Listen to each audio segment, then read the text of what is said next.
Okay, this is, my name is Eric Feigelson. I'm a faculty member at Penn State. This is the SAMC spring semester course called Time Series Methods for Astronomy.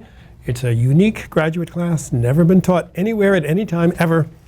That's serving NCSU and UNC and Duke students. It has registration there. But it also is serving SAMC. And there's a webpage where our videos are being recorded, so we will be there for posterity, which I think is important because there's going to be 1,000 astronomers who don't know time series who are going to be encountering it in through LSST, the large billion-dollar project of the 2020s. All of them irregular time series, all of them. Okay, so and here is our official website there in terms of SAMC. But what I want to say is that I have an unofficial website. What can I say? It's mine. www.2.astro, PSU, PennStateUniversity.edu/users/EDF, and then TMSA, that's this name of this course. Time Series Methods for Astronomy. And there is where all of my lectures and presentations are going to be. I will do week 1, week 2, it'll go up to week 15, and then there's the syllabus. So for instance, what I'm doing today is already there. I'm ahead of the game. I can't believe it. And so you can, if you miss a class, you can find material either through the video or through my website. Oh, shoot. I forgot to bring the homework assignment for the students taking it. I will do that by email, those who are taking it for credit. Because the first homework assignment is based on elementary R things, and I'll post that there after the class. Okay, so I'll now kill that. Last time I gave a broad introduction to astrostatistics. Why is statistics important in astronomy? A lecture that I've given to 1,000 young astronomers around the world, and it gives a perspective that as to why we need to engage ourselves more seriously as a academic community, scholarly community, in statistical methodology. And then I gave some motivation more for the statisticians, showing different kinds of time series and telling you about the gaps in the data sets and things like that. And I thought I would continue with that for the first 20 minutes here, this sort of introduction as to why time series in astronomy and what it's sort of, and some of the unusual characteristics it has that are not there in economic time series or most engineering time series. Okay, so these are just some slides which I either had or put together, and there's just background. Okay, so there's an illusion. There's an illusion that astronomy doesn't have any time series, except for the motions of the 5 planets, because in the human eye, the lousy telescope that you and I are born with, okay, the stars look the same from the moment you're a kid and you're an old man. You're always the same. But that is an illusion, okay? As you go to different wave bands like radio and X-rays and gamma rays, and you go to greater sensitivity, things are pulsing and flashing and stochastically varying and exploding all the time. So as astronomy progressed through the 20th century with radio and the space astronomy that gave us X-rays and gamma rays, and also increases sensitivity. So even regular visible light, the ordinary stars, once you get to better than a 100th% precision, we find out that most of them are variable. And I guess we sort of suspected that the sun sort of begins at 0.001, but the sun is relatively inactive, and the others are more active. Activity is due to sunspots and flares and things like this. So some of the variability is periodic. The star rotates or pulses, or the planet orbits, or the 2 stars orbit, and some of it is stochastic. Just things happen or blast or just change with time in some sort of usually autocorrelated variability fashion. A couple of years ago, I did a full text search of the astronomical literature for a whole year and found out that I guess abstract search, 12% of papers had the word either variable or light curve. Light curve is astronomical jargon for time series in the abstract or the title. So it's an important element of modern astronomy. Time series is important. Given that, it is shocking that the astronomers have never read a textbook in time series analysis, an introductory textbook. They've never heard of ARMA. They've never heard of state space modeling or maximum likelihood modeling. Most of them have heard nothing. Now, there is an elite, includes people in this room, who are proficient and expert at both time series and astronomy, but it is not common. So here is the star for which we know the most. It is called the Sun. These are two Fourier power spectra of the Sun that show that a star, if you have a total sensitivity, where the Sun is so close, it is incredibly bright. So here is the power spectrum of variability of the Sun over 5 orders of magnitude of frequency in Hertz, which really is sort of weird, but I'll read it to you in period. There's a huge peak, broad peak, around some minutes, around 5 minutes. The Sun is basically sort of going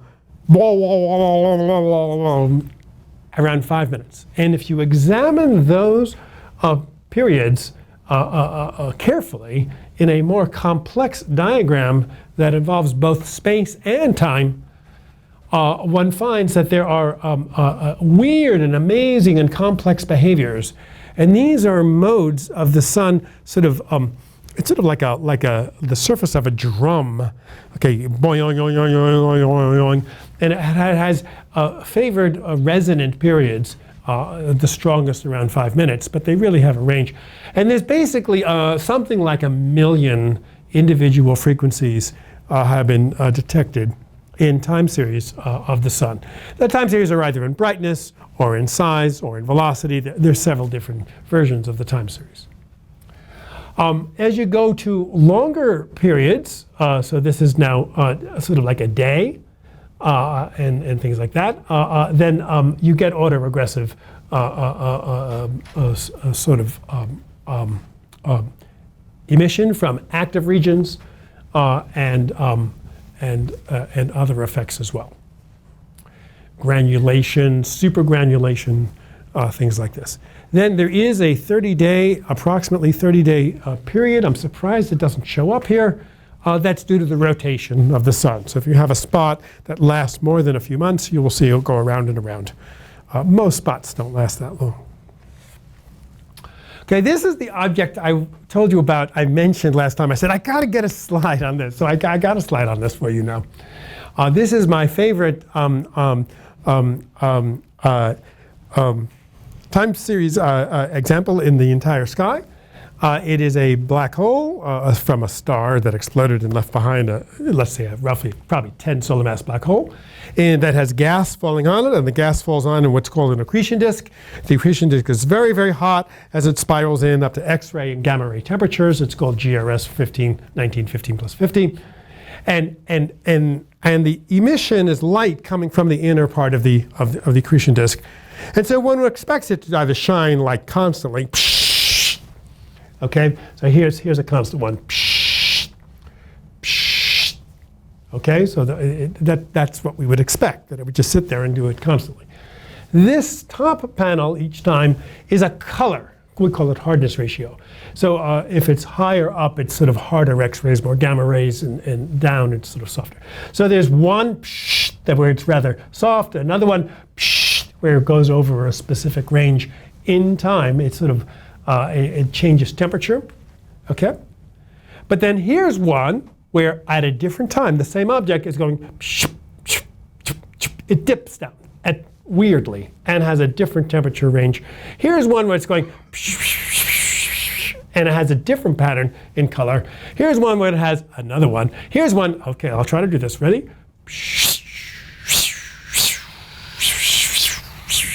Okay, that's another state. Here's another state.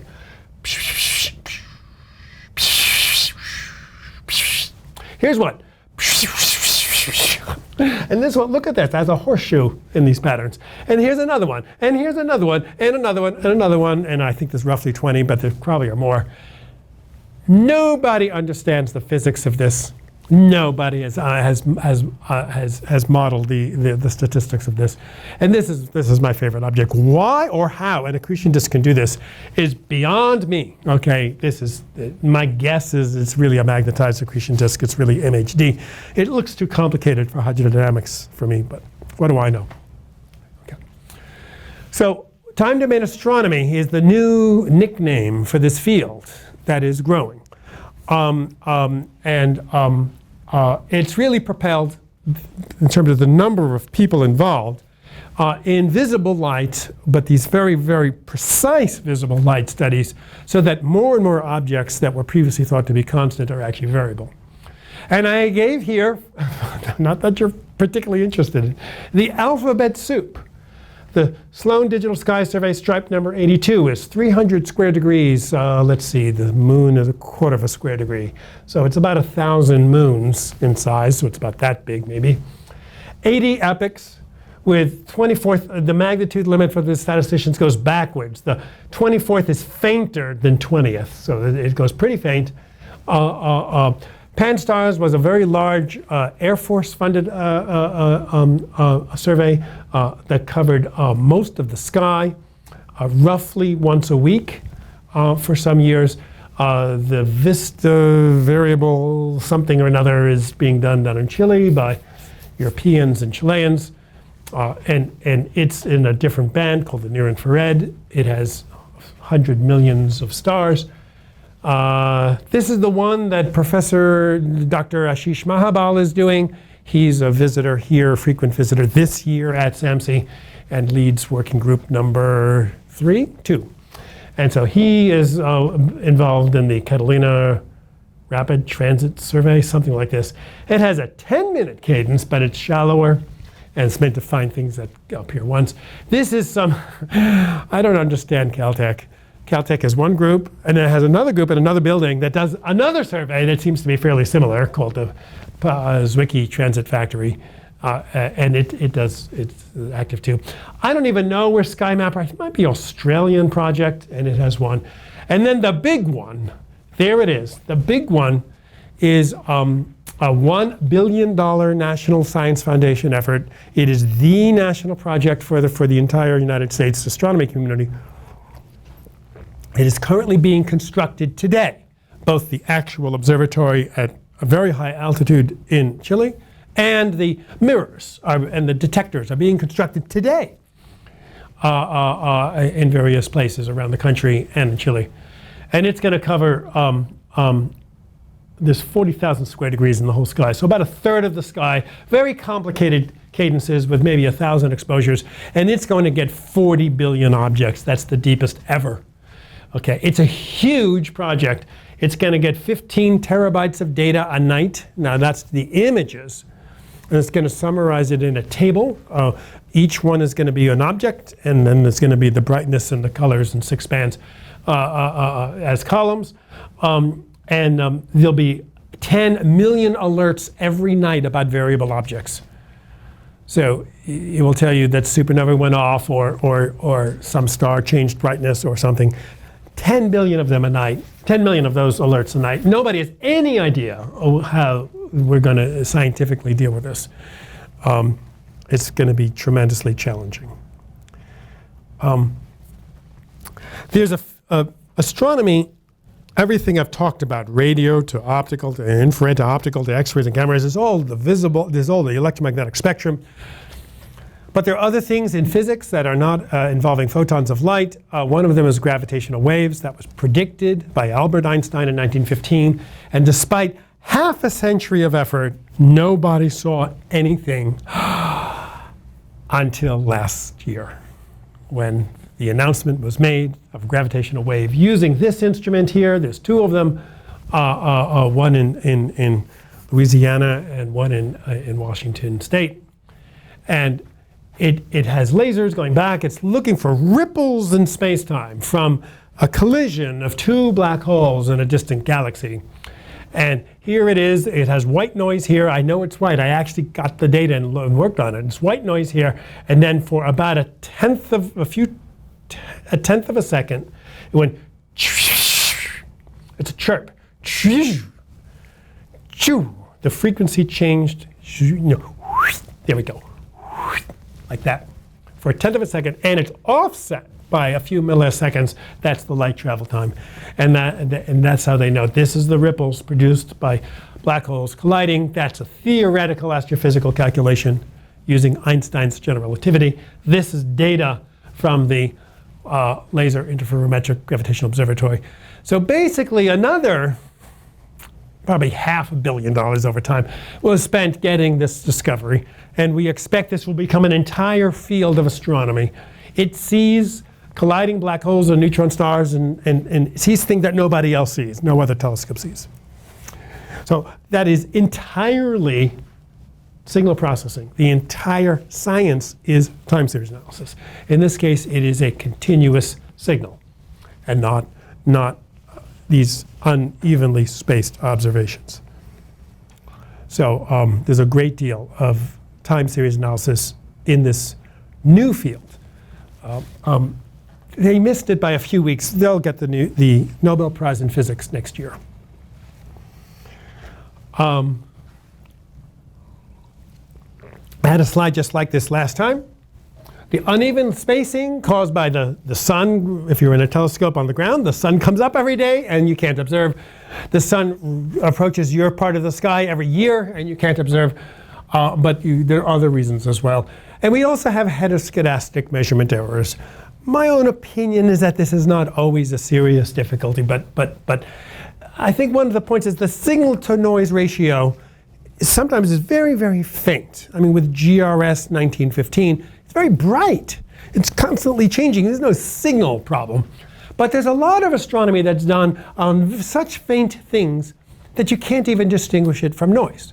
Maybe it's noise, and then it comes slightly above the noise for a while and goes down. And it's sort of not much information there. But astronomers are always digging into their noise. And that's also a time series problem. Sometimes it is real valued noise. And sometimes in other fields like X-ray astronomy, it is Poissonian noise and not Gaussian noise. Okay? So the problem is that if you open up a standard book in time series analysis, it doesn't deal with uneven spacing, and it doesn't deal with measurement errors with known variances. And of course, nothing deals with something as weird as that, or as weird as that. I mean, the phenomena are just unique. I mean, they're astonishing. Now, what I haven't done is try to connect the time series with the science, with the astrophysics. That's actually sometimes difficult. But that's beyond the scope of what I want to talk about. I'm not really here to try to explain astrophysics, the physics of the sun, the physics of an accretion disk around a black hole, GRS 1915, and the physics of colliding black holes, GW150914. I'm not going to try to explain that for two reasons. One, it's beyond the scope of the statistician. The other is I probably don't understand it myself too well. These are difficult, complex affairs. So the astronomer has a group of astronomers who build these telescopes and detectors, often the finest in the world, superb technology. We are driven by superb technology. It's not mediocre at all. Then you have the observer who collects the data and analyzes the data. That's sort of where we are, doing the science analysis or the data or science analysis of the time series. And then there's the astrophysicist who each one takes the results of the previous one. And then the astrophysicist is trying to understand the black hole physics and stellar physics and other astrophysics.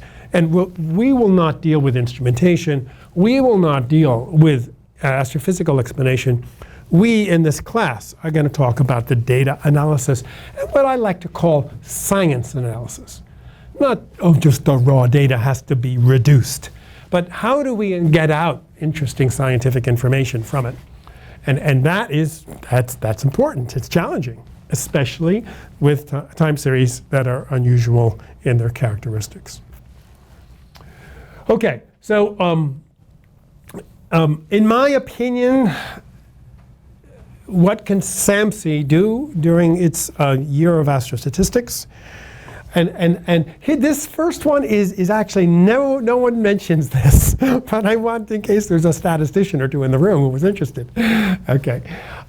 There's actually a history of astronomers trying to deal with these unevenly spaced data and unevenly weighted data without being real mathematicians. They're just very smart scientists. And so they invent statistics, usually without any asymptotic theorems, without any knowledge of their reliability or bias or properties. But they invent them anyways. And they've been doing it for 40 years. Okay? So Stellingworth's phase dispersion minimization is a periodogram that's designed for unevenly spaced heteroscedastically weighted data. And it works. I mean, it works in the sense it's been used 1,000 times, often successfully. The autocorrelation function is defined for evenly spaced data, but someone in astronomy and someone in physics independently invented an autocorrelation function for unevenly spaced data. But no one has written a theorem on it. Nobody knows its properties, to my knowledge. There's some weird thing called a structure function that some people like me don't particularly like, but it's been used in astronomy for 30 years. And then there is a generalization of the Fourier periodogram, Fourier spectrum called the Lohm-Scargill periodogram. This one has been studied somewhat. Okay, it's been shown. First, Geoffrey Scargill is himself an expert time series analyst, whereas these other people are not. And secondly, it's been studied some, and in particular, there's a Bayesian, it's a solution to Bayes' theorem for a reasonable prior. And it also becomes the Fourier periodogram for evenly spaced, equally weighted data. And so it's a generalization. And there's actually generalized Lohm-Scargill. There's a fair amount of mathematics done on this. All of it published in the astronomy literature.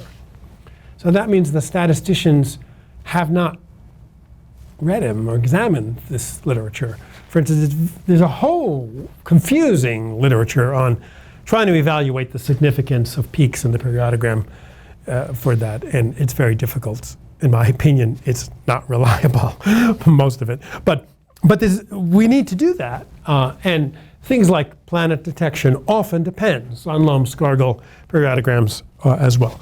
This Scargill paper has, I think, 1,500 citations. Not bad. I mean, these are heavily used. Stellingworth, another 1,000 citations.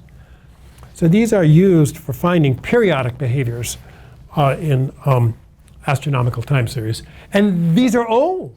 These are not new methods. They've been around. So I think that some statisticians who sort of a little into asymptotic theory or into theorems or something might want to look at these methods, and I'll be glad to introduce you to them and evaluate them from your perspective. Some of them are in the time domain plane, and some are in the frequency domain.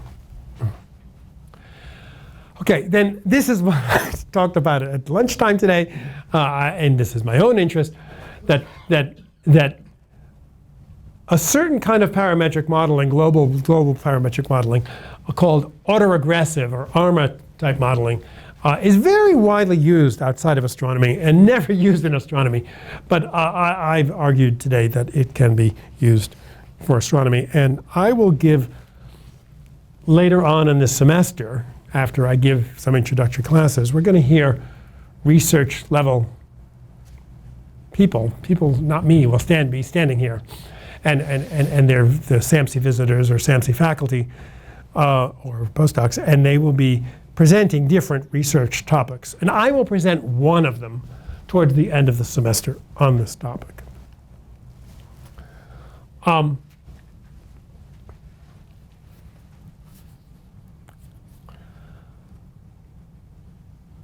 I guess this is more sort of advanced research topics that SAMC could think about, my personal guess is that not all of them are of interest to the people who happen to be here, but this is just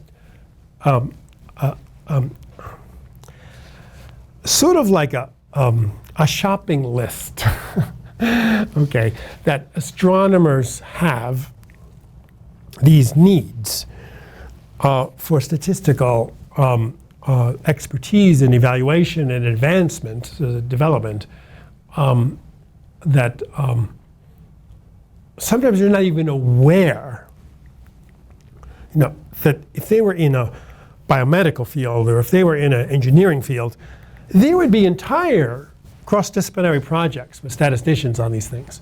But since astronomers are in the physical sciences, like chemistry and physics and astronomy, where there's very little tradition of working with statisticians, these kinds of situations remain unexplored from a methodological viewpoint, and that's depressing. Okay, that's not healthy for the field of astronomy.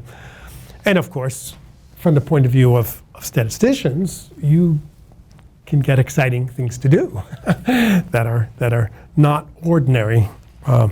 If you get bored with your industry or biomedical statistics, you can move into some of these problems.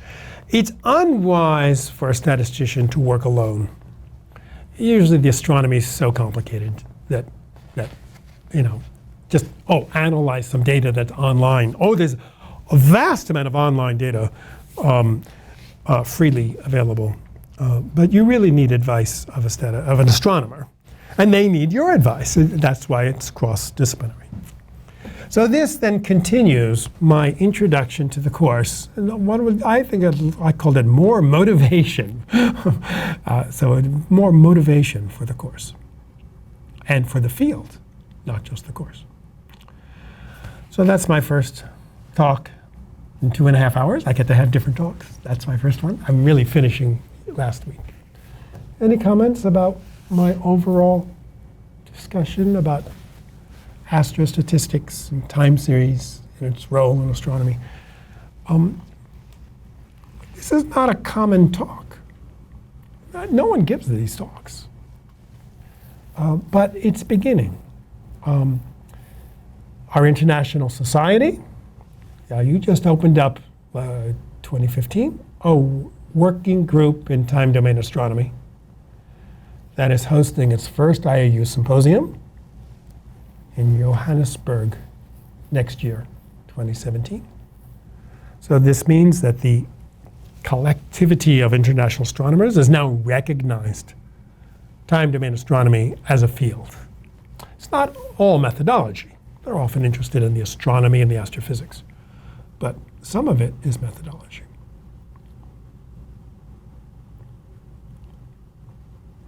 Okay.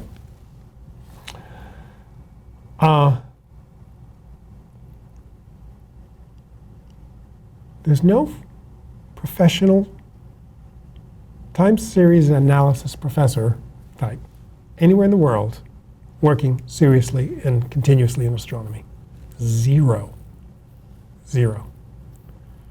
Someone who writes articles in the Journal of Time Series Analysis, that kind of person. There's no serious collaboration yet between experts and experts addressing these kinds of problems. I would say this SAMC year is the first time that there's been any concerted effort in this building, anywhere in history.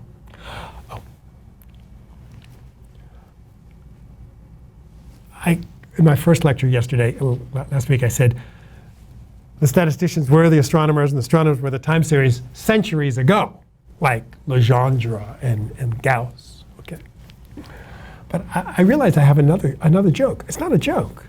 Okay. Do you know the story of what Johannes Kepler did? Okay, he took the data of where Mars was in the sky over many years and unevenly spaced spatiotemporal time series, and he fit a nonlinear periodic model that had to deal with the orbit of Mars and the orbit of Earth at the same time, because we're not stationary, we're moving around. And so Kepler actually did the sort of things that we're talking about. Nonlinear modeling of unevenly spaced, heteroscedastically weighted time series. No one says that, but he did. It's a very famous historical story in the history of science, was Kepler showing that the three laws of Kepler, they follow ellipses, they speed up when they get closer to the sun, and the orbits scale geometrically as period squared goes the size of the orbit cubed. And that those were in, he wrote volumes of books, of his notebooks are all in the library. It's like this much he wrote. In between those three discoveries that we call Kepler's three laws, we teach them to freshman undergraduates. Okay. Is all these things that we would consider to be wrong.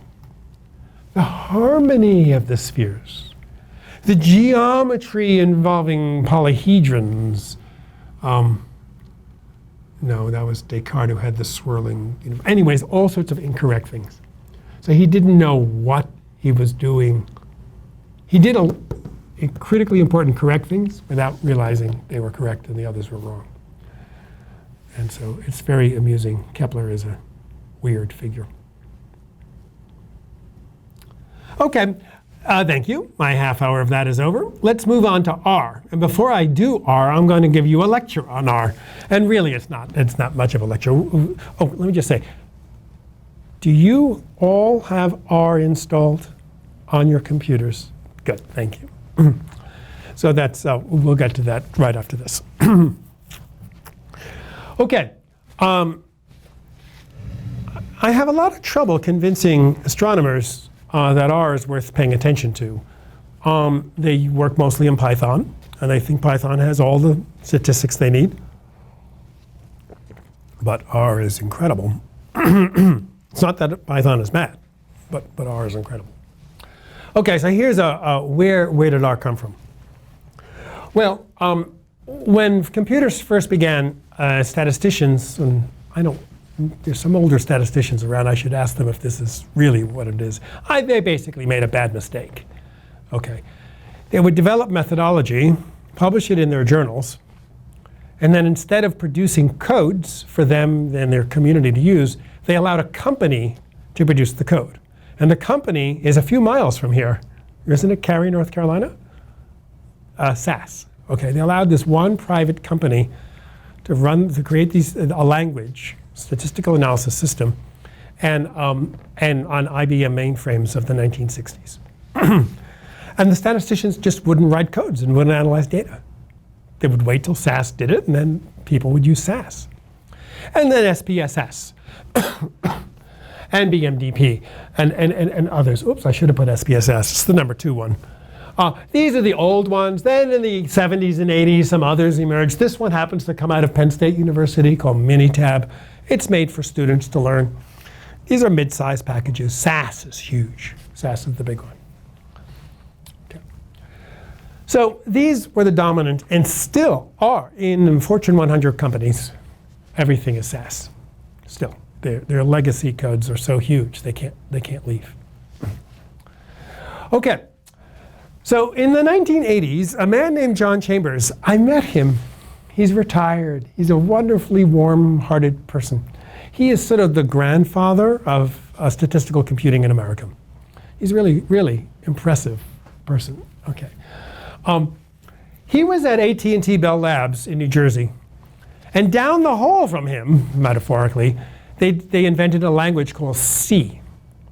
So C was invented at AT&T, but it was released as a public language, not as a private language like SAS.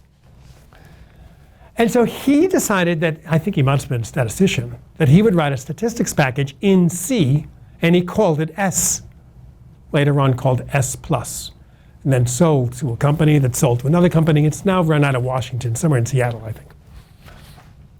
So S is a mid-size, it's about the size of Minitab. It's a mid-size stat language, but it's written in C with a C-like interface, and it's more for people who like to program, like astronomers, and less for people who like pull-down menus and things like that.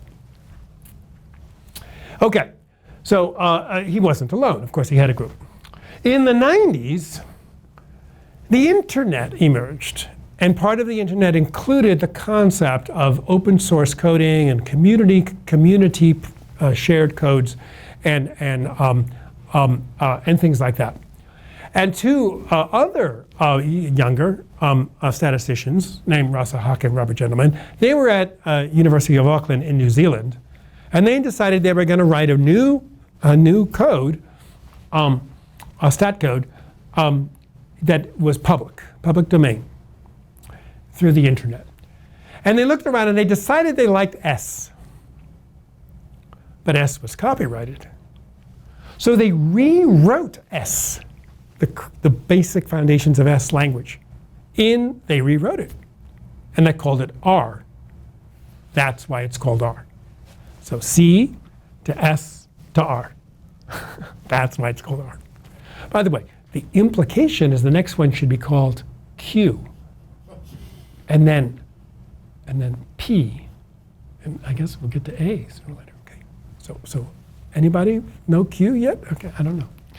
Okay, so they started doing this in the 90s, and they opened it up. They wrote a manual on how people can contribute packages in. They wrote the infrastructure language, but people could contribute sort of practical applications. It gathered attention among other professional statisticians, specializing in what's called statistical computing. So about a dozen of them, they're still there, 10 to 20 of them, are called the R Core team. And these people maintain R. Some of them are brilliant, world-renowned scholars in statistical computing. Okay, that's their specialty. Okay. And so they released it. So this is GNU public license, GNU public release. And they opened it up in the 90s, and basically they couldn't believe what happened. This is what happened. These are the number of add-on packages called CRAN. CRAN is Comprehensive R Analysis Network. It just means the collection of packages. Went up what looks linearly from 2001 to 2010, 2012 actually. This graph goes up to 2010. But it's not linear, ladies and gentlemen. It's linear in time and logarithmic in the number. It grew exponentially. Exponential growth for 11 years. Then it came off the exponential curve, and it's growing only 6 packages a day. So somewhere over here, somewhere around 2013 or something, it became bigger than SAS. It is now the biggest package, statistical software environment in the world, and still growing at 6 packages a day. It is so big that nobody even seems to know how big it is. It is public, so nobody even knows. There's no list of customers. No one even knows how many people use it. The estimate in 2010 by somebody is that 2 million people were using it. Well, it's got to be more now. So millions of people are using it. Nobody even knows how many, there are functions. Everything that is, you'll see in just a couple minutes, everything that I would call a subroutine, okay, it does something, it's called a function. Okay, no one even knows. There's a list of functions that has about 150,000 in the list. And I didn't check it recently. But not all of them are actually doing something. Some are data sets, and some are just infrastructure. And sometimes it takes 3 functions to do something. So my personal guess is there's maybe 50,000 actually separate different things that it's doing, roughly, tens of thousands. But nobody seems to know. Nobody can keep track of it. Okay, and I'll show you the CRAN task views in just a minute. So I checked it 2 days ago. It's getting very close to 9,000. I bet they ring a bell when it reaches 10,000. Let me see. It's going to reach 10,000 in 75, 60, 6. Next week. Next week there's going to be an announcement that there's 10,000 packages in R. Wow, what a coincidence. Okay? So there we go. So there's also something happened. Most of this growth occurred in the 2000s, okay? And then it became really big in the late 2000s. Of course, now we're in the 2010s. But other things happened. First of all, there's certain fields that sort of emerged at the same time. One of them is genomics, right? The DNA is CGGATACG, right? Billions of them. They don't actually sequence it in order. It's all done statistically.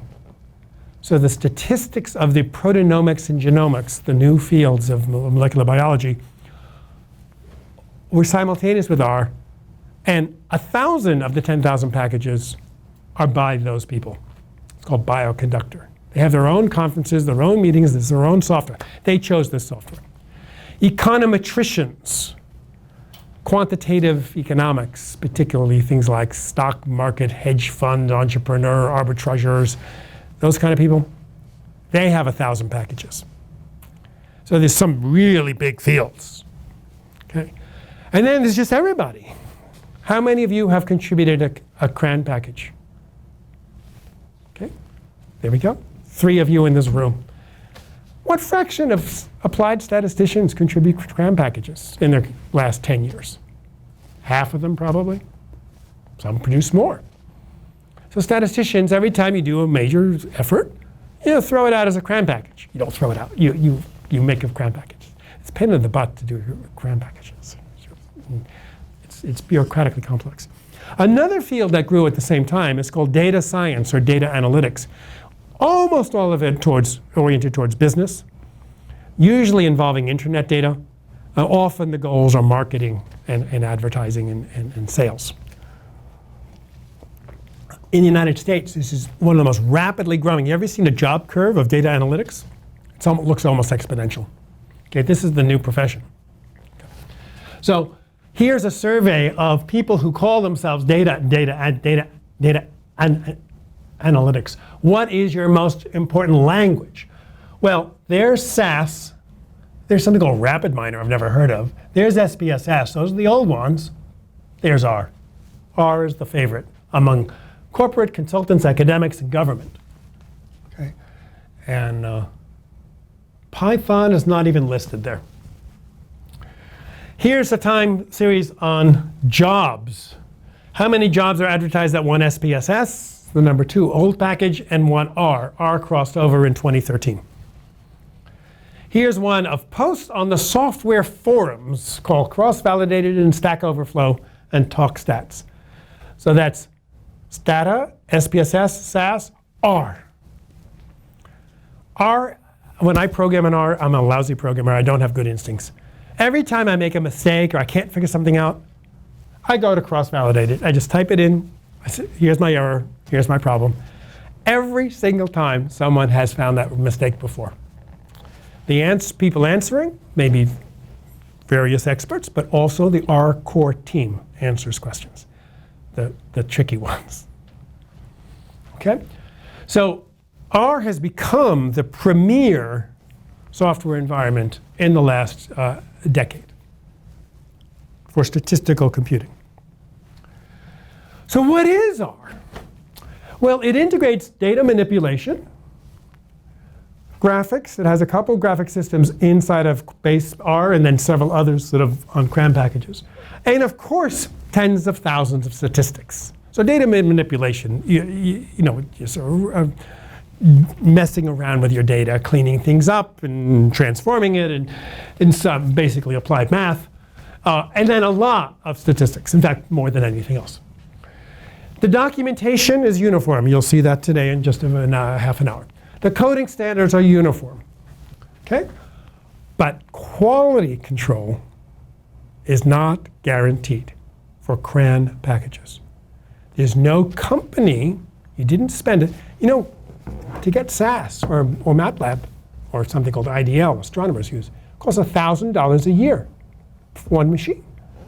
That money is spent on quality control engineers who validate the codes in the company. There's no invalidating the CRAN packages. So they could be wrong. They function, but they may give the wrong answer. Now, base R and about 15 or 20 packages that have entered into base R, you can be that. The R core team does not legally say they validate it, but essentially anything in base R is valid. Okay, so you think, well, why should I use a piece of code that could be junk? Well, if you're an astronomer, Charlie, we use something called ASTRO in Python. It's a collection of community developed codes that is used for CCD reduction and for radio astronomy. And those aren't validated. Even if it's done by a major observatory, like a NASA mission or European Southern Observatory, an official government code, it's not legally validated. They do their best and they have error reports and they fix bugs. It's not guaranteed. So you've been living with low quality control your whole life. And AstroPi in particular, there's no system at all. So it's no worse than the others. Okay, it's fully programmable and it has a syntactical similarity to IDL, which astronomers have used, and MATLAB. It looks and feels like MATLAB and IDL. It does not look and feel like Python or C or Fortran or other general purpose languages. It's a specialized language. It's a scripting language. Okay? It specializes, like MATLAB does and IDL does, in matrix and array inputs. For those processes, it is fast. In others, particularly in loops, it can be slow. And we can talk about efficiency, not right now, but later. It's easily downloaded. How many of you downloaded it in the last week because you never had one? Did you download it? How long did it take you to download? Not long at all. 1 minute, 2 minutes? I walked away and yeah. Okay. So it downloads just like it's an app. Okay. So it's and you're going to see today that bringing in any of the 10,000 CRAN packages is what I call on the fly. You don't need to write code. You don't need to know much about it. You don't need to know where it is. You don't have to compile it. You just say install.packages and there it is. Okay? If you want to, inside your R script, particularly for slow portions of it, you might want to write it in C or in Fortran. And built into base R is quick communication with C and Python. And then some of the other CRAN packages include communication with Python and about 5 or 10 other languages. Okay. MATLAB, which is a commercial language, they have an emulator. So you must understand, there are people who must be pissed at R, right? R is itself an emulator of S+. I don't know how S+ sells anything. Okay, and then they keep on writing emulators of other commercial products in the public domain. So it's irritating, probably. No one bothered to write an IDL emulator. It's very easy. The syntax is very similar. Okay, so there's 10,000 packages, 150,000 functions, approximately. So there's lots and lots of resources. So I'm going to show you help files today. There's online tutorials. There's the best one for astronomers is the you go to rproject.org and go to manuals, and there's an 80-page tutorial written by the core team, and that's a very good one. I'm giving a very quick version of it today. Okay. The CRAN task views are very important because there's a few volunteers in about 10 or 20 different areas who, I'll show you a list in just a minute, who watch all the new packages come in and they write down one line of what the new ones do in their area. The publishers, particularly Springer, but also CRC Press and Wiley and Cambridge, but mostly Springer. My library gets a book a month with R in the title. Particularly the Use R series, or these little tiny cookbooks that teach different branches of statistics with R tutorials. Some of them are very popular. They have their own conferences, there's galleries, there's actually a couple companies that try to make money on R, which is really hard because it's free. But they do it mostly for high performance computing for major data analytics. So the company that did this was called Revolution Analytics, and they just got bought by Microsoft.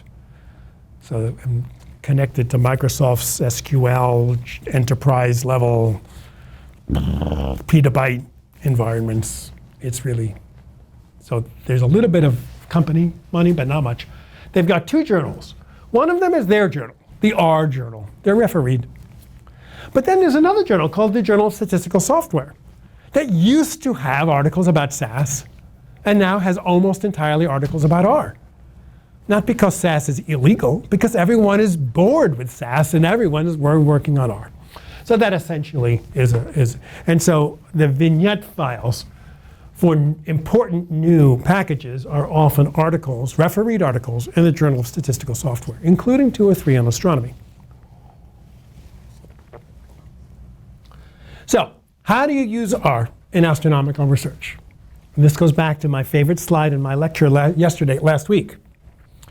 First, you got to figure out what you're doing, what your science question is, and how to formulate your science question in mathematical terms.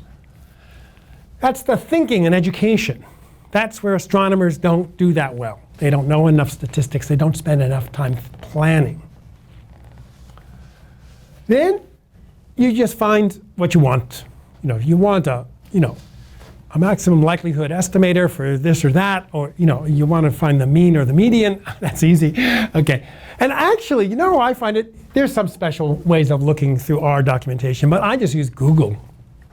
I type the word CRAN and then 2 or 3 specialized words. And it just gives, usually one of the top 2 or 3 entries is the package I want. Then you write a script. And as I said last time, you don't write much. You're going to see today and other days and in your homeworks, the scripts are short. So I've had 2 PhD students at Penn State. One is finished and one is finishing. And they wrote only a couple hundred lines of code for their dissertation. Each of them did unique work in astrostatistics. Because in R, you don't write a big subroutine. All 150,000 functions are out there. You build upon what's there. And it's not hard. I mean, it's hard in a different way. The hard part is knowing what you want to do and finding what you want. But it's not hard to write the code. And then understanding what you did. Again, education, consulting, and thought. Okay, so what actually is in R? So let's look at base R. A through Z. I decided, this is not organized. I just decided I looked at the long list and I made up this list here. What I like to say is each one of these topics is like a semester or a good portion of a semester course for an advanced undergraduate or a graduate student in statistics or in engineering, in the computing science departments. So each one of these, they're books in the library. Maybe there's 10 books in most of these areas. 5 books, 3 books. So then I decided A through Z to write down what's in CRAN. And I did this years ago. I'm not going to even begin to do it now. Okay. But let me just give you an example. Wavelet toolbox. So wavelet analysis is nice. Time series and spatial problems and other things. Okay. Astronomers are not unaware of wavelets. There's dozens of papers. So you might say, oh, wow, there's a wavelet toolbox. Python has one, and IDL has one, and CRAN and R and CRAN have maybe about a dozen. The problem with CRAN is it's too big. You don't even know which wavelet toolbox to use. Oh, it's overwhelmingly huge. I like the one from Stanford. Why? I don't know. They invented wavelets 20 years ago. I figured they must have a good toolbox. But I don't really know. I can't advise you which one of the toolboxes is better than the others. So here the CRAN task views. This is a very important website. You can just go to Google, type in CRAN task views, and you'll find this is not all of them, it's about half of them, but roughly speaking, there's 100 packages in Bayesian methodology and mixture modeling, in high performance computing, in spatial point processes, in survival analysis, and time series. So this is us in time series. There's 170 CRAN packages out there. There's a lot there. So this is it. For the last decade, R has been the world's premier statistical computing package. First in the public domain, now just overall probably.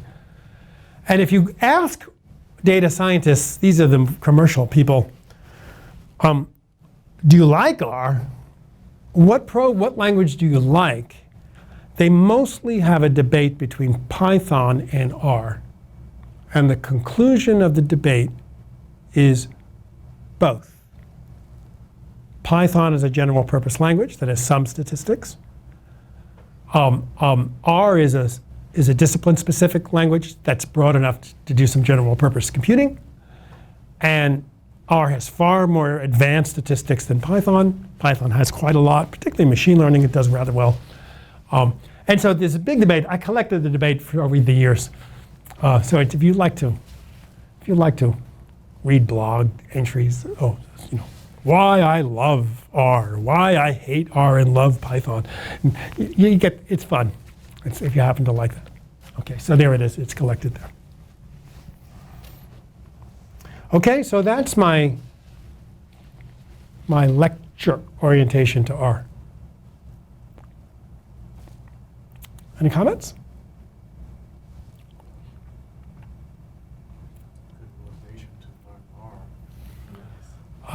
Astronomers are very good at software. They all program. Many of them, if they're old, use IDL, which looks just like R. Some use MATLAB. They're used to these things. They have no trouble learning R. In fact, I teach R to these groups of graduate students around the world using the exact tutorial I'm gonna use right now. But because I asked last week, do you know R? And everyone but Charlie raised his hand because all of you are statisticians and only Charlie's the astronomer. I'm going to go through it, but I'm going to go through it really rapidly. Okay. So, but this time I'd like you to participate. Okay. So let's set it up, and maybe we'll break for coffee and bathroom after we set it up. Okay. Could you go to my website, www. Do you need me to write it down, or do you have it? And pull out the file called 2_rintro.r. I'll write it down. www2. I don't know why there's a 2 there, but there is.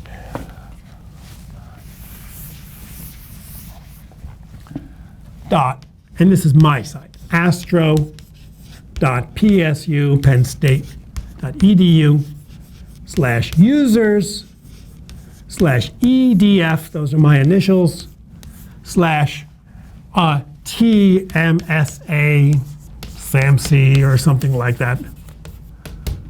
I forgot exactly, but anyways, it's right. It's very recent. If you sort them by last modified, it's very recent, and in there you'll find 2_r intro.r. And when you have it, open it up, and put it on one side of your screen.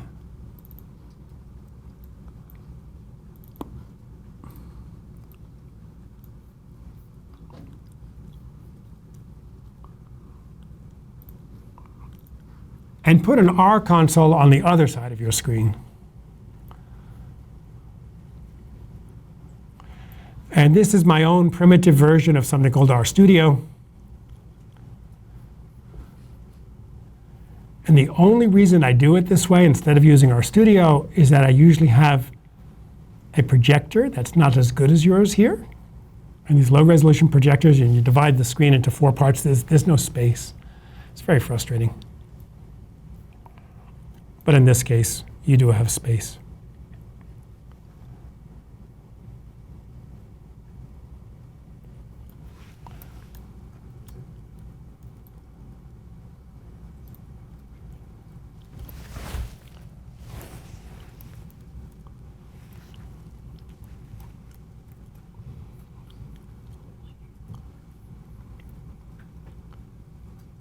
Okay? So if R does not come up automatically, the R console, then you double click on the R icon if you're in Windows or Mac OS, or if you're in Linux on the terminal, you do R carriage return, capital R. And then this console appears. So this console looks the same everywhere in the world. Several million people get the exact same console everywhere in the world.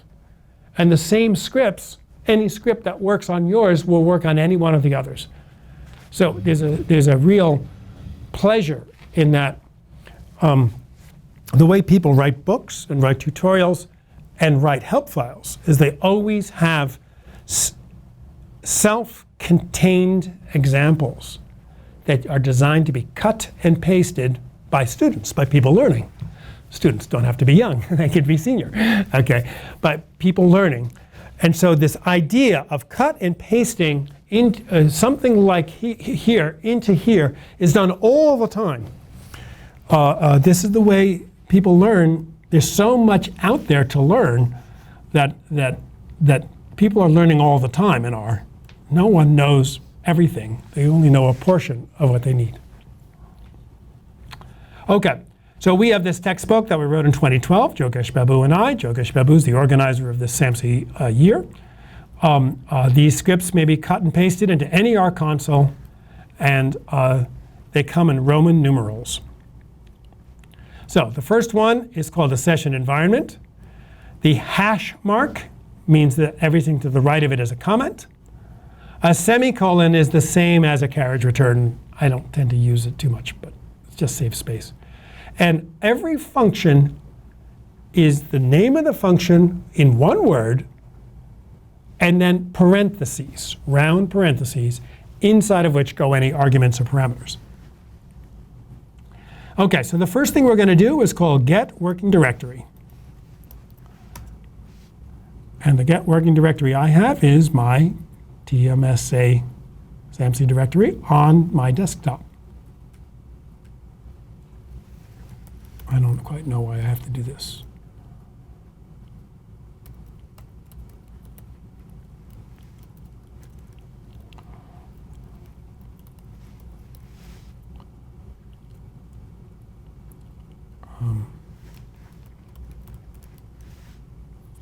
I don't know what that was. Okay, you understand this is the structure of all our commands, functions. Okay, so you can set your working directory using set working directory. Mine is already done, I'm not going to change it. And then you can watch that your working directory changed. You can, here's another thing about sort of informing yourself, interacting with your computer, is to do session info. It says what version of R, what operating system I'm using, and what my base packages are. These come in with the base. This is you always get the same 7 packages here every time without change. Now astronomers are only beginning to think about citation for software. There's actually a working group of our national society called the American Astronomical Society that actually has little workshops and meetings on how to cite software. We're still deciding how to do it, but R already knows how to do it. You do citation, and for R, base R, it's just parentheses, and it tells you in LaTeX what the citation is. The author of R is our core team. That's the author, not a person's name, our core team. And that's the name of it, and that's the citation. That's the official legal citation for ARG. You are expected to put the citation into your references every time you publish using R. Astronomers don't do this. You are expected to do that. If you use a CRAN package, you should say citation, put the name of the CRAN package in, and that's the name of, that's the citation. In this case, he wants you to use both to put the name of the package and the version number, that's part of the purpose of citations of software, but also he wants you to put an article in the Journal of Statistical Software of 2008 for this package that happens to be called Forecast, that I just happen to know I have here because I've been using it recently. And there's 10,000 other packages, each with their own citations. Okay, Roman numeral 2. Oh, do you want a break? Would you like a break? No? Okay, let's stay here. Create a vector and then characterize it. I created a vector of 4 integers. And I'm calling the vector A. So, for reasons that are a little obscure to me, instead of putting A equals, you say A is assigned to B, and the words assigned to B is a less than hyphen. It's 2 symbols. And they want you to do that because the equal sign has slightly different meaning, is used within functions, and they want you to distinguish between the assignment and the equals. Okay. So sometimes we use equal signs. My own opinion is that if you put equals there, everything works. So you don't have to do this. But this is what the proper programming style is. The C is your first function that actually is doing something. The C means combine. Okay. How do you know? Every time you see a function that you've never seen before, do help and look at a help file. And here is a typical help file. Well, this is not a typical one because there's no computation here. In the upper corner, it tells you the name of it and what package it's in. This is in the base package. The title is in English, not in math. Combine values into a vector or a list. It then has, usually in 1 or 2 or 3 sentences, in English, a description of what it does. Then it has usage, and that's the actual command that you put in. And it could have many, many complicated parameters, input parameters. And the in parameters are then described under arguments. In this case, of course, combining doesn't have much input parameters. It then has a section called details, where it tells you what it's doing. And there could be formulas in here. There could be math. It could be lengthy. In fact, you want it to be detailed. And this one, of course, combining is so simple. There isn't much to say. Okay. The word value, I don't really like that word value, but they call it value. That's what I call the output. Okay. What is this producing? If we assign A is assigned to be the product of the C function, this is what it gets, the value. And that value can be very complicated. In this case, of course, it's simple. And then it tells you references. This is important because if you're doing some advanced statistical method that no astronomer's ever heard of, you not only want to cite and reference the package, but you want to cite and reference the methods that are being used by this function within the package.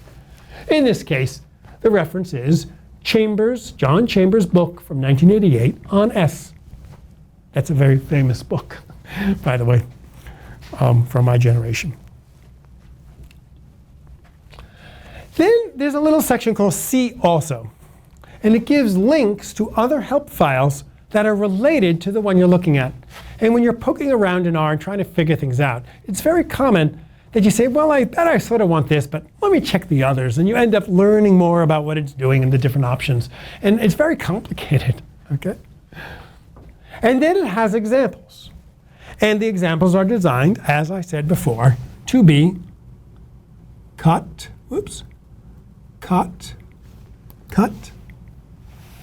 paste. Every single help file has examples, and they always work everywhere. For the more advanced, complex functions, they require specialized data inputs. They actually accompany the functions with specialized data. And then those data then exemplify or illustrate the functionality.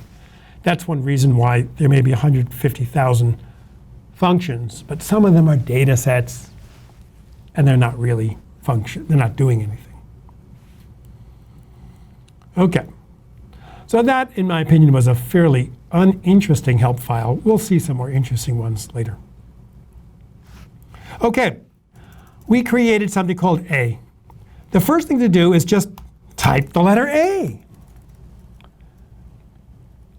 It states the content of an R object. You don't have to say print A, you don't have to say show A, you don't have to do write A, you just say A, and it prints it on the screen. Obviously, if it's very long, you don't want to do this. Okay, let's do some more. How about length of A, cut, paste. 4 elements to A. I can list all the objects in my current session. In this case, I only have one object. It's called A. In a minute, I'll describe this in a minute, but we can ask, what is the class of A? It's a numeric. And then this is one they never teach you in the tutorials, but astronomers like to see these things. What's the structure of A? STR. It goes inside and tells you what's inside under the hood. Eventually, the astronomer doesn't want to live their whole life in R, maybe as little as possible. They're going to want to bring things out. You can write A into a file called output. Write happens to create a binary, an ASCII file. Save happens to create a binary file. And then, just for fun, I decided to make a mistake. I did save with a capital S. Whenever you make a mistake, the error shows up in bright red. In this case, I couldn't find a function called save. Wait a minute, we just used save. Capital S is different than small s. R is case sensitive. This is a hassle, ladies and gentlemen. I type in session info, error. Session info with a capital I in the middle. How was I supposed to know that? You don't know. Because R, and especially CRAN, is written by so many thousands of people. Some of them put capitals in, some of them don't.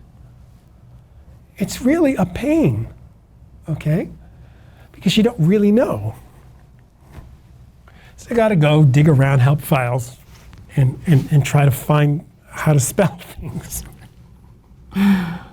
Okay. Let's do some advanced statistics. Ready? The mean, the median, the minimum, the maximum, and the sum of my 4 integers.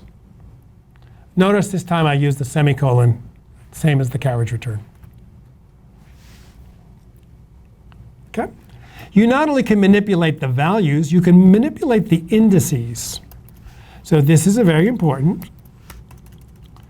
I can specify with square brackets the elements of a vector or an array. So in this case, I did 1 through 4. Through is that colon, which is all of them in this case. And then I can ask for element number 3. Now, those of you who are astronomers, of which we have only one in the room, be aware that third one is 1, 2, 3. Oh, R arrays and vectors start with index 1. Python starts with 0.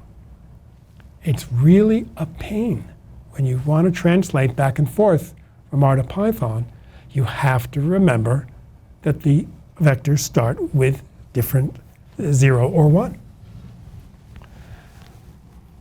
Okay, we can do a logical operation. A greater than 40. It sort of doesn't seem like it makes sense to me. But really what it is that it's saying it takes, first of all, even though I didn't say please do all of the elements, it did all the elements automatically. In this case, it's doing the result of this is true or false. So is the first element greater than 40? False. Is the second one? True, true, true. This is very useful for things like if statements. If, and then one of these sort of computational logical things, and that tells you when things are true, then for those things that an occurrence of it true, then it does what you want to do. Okay. Now this is something that some astronomers don't really see much of. The fact that you can refer to things inside of things in R. So I've done 2 things here. I've actually done 3 things here, I think. Okay. First of all, I did a logical operation. A greater than 40. That produces false, true, true, true. I use that as the index for A. So this is now going to give me the second, third, and fourth elements of A. And then I'm summing that, and the sum of those 3 numbers is 194. So I have a function, parenthesis, of a vector, square bracket, with an index selector. You can have a function, parenthesis, of a function, parenthesis, of a function, parenthesis, of some data, with all if statements all in. And then you've got to make sure you have all the close brackets. You need to close the parentheses. If you're writing it in R, it does the parentheses correctly automatically. But if you're writing it on your own, you got to get your parentheses right. Count them. 4 parentheses in and 4 parentheses out. And you can write so compactly in R that you can do an enormous amount of computing in half a dozen lines, and eventually it becomes unreadable to anybody, even yourself, if you forget what you did. So sometimes you don't want to pack too much into one line, okay? But I like to pack, I'll do 2 things in one line sometimes, okay? But I try to avoid doing 5 things in one line. I'm just not smart enough to figure it out.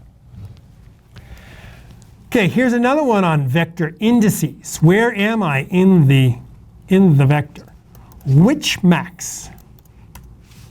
Which is the maximum? Match. There's a lot of which-oriented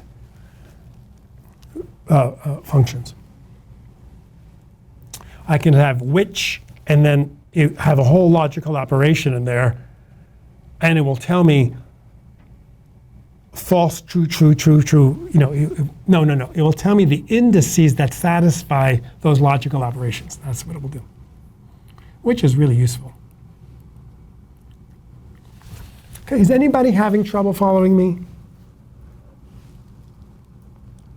Okay, I suspect you're bored more than having trouble. Okay. R classes. The main classes that are built into base R are as follows.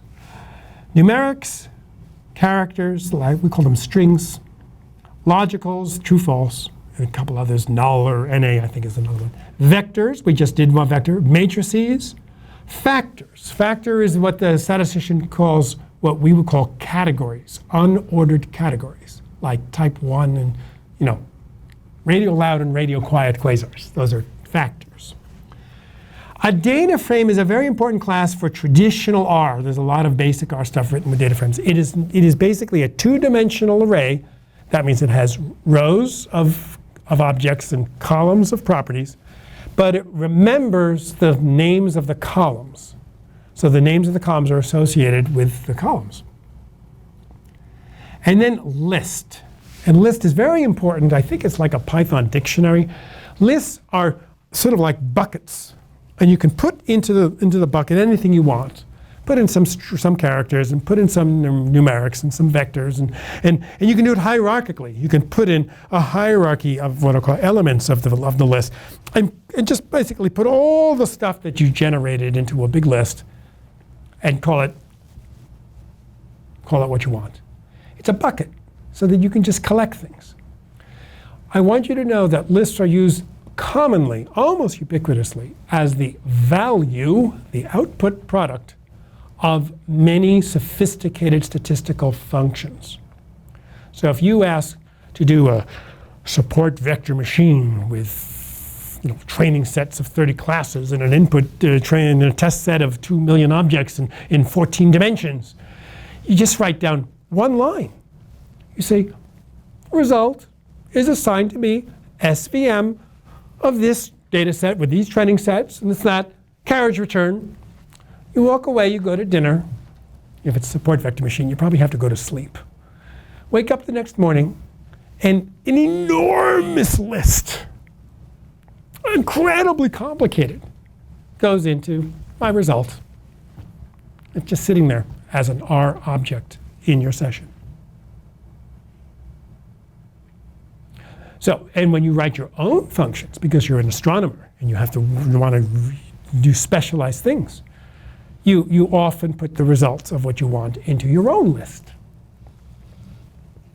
People who write serious packages they think a lot of people are going to use and they really care about it will actually create a new class for their list that comes out of their function.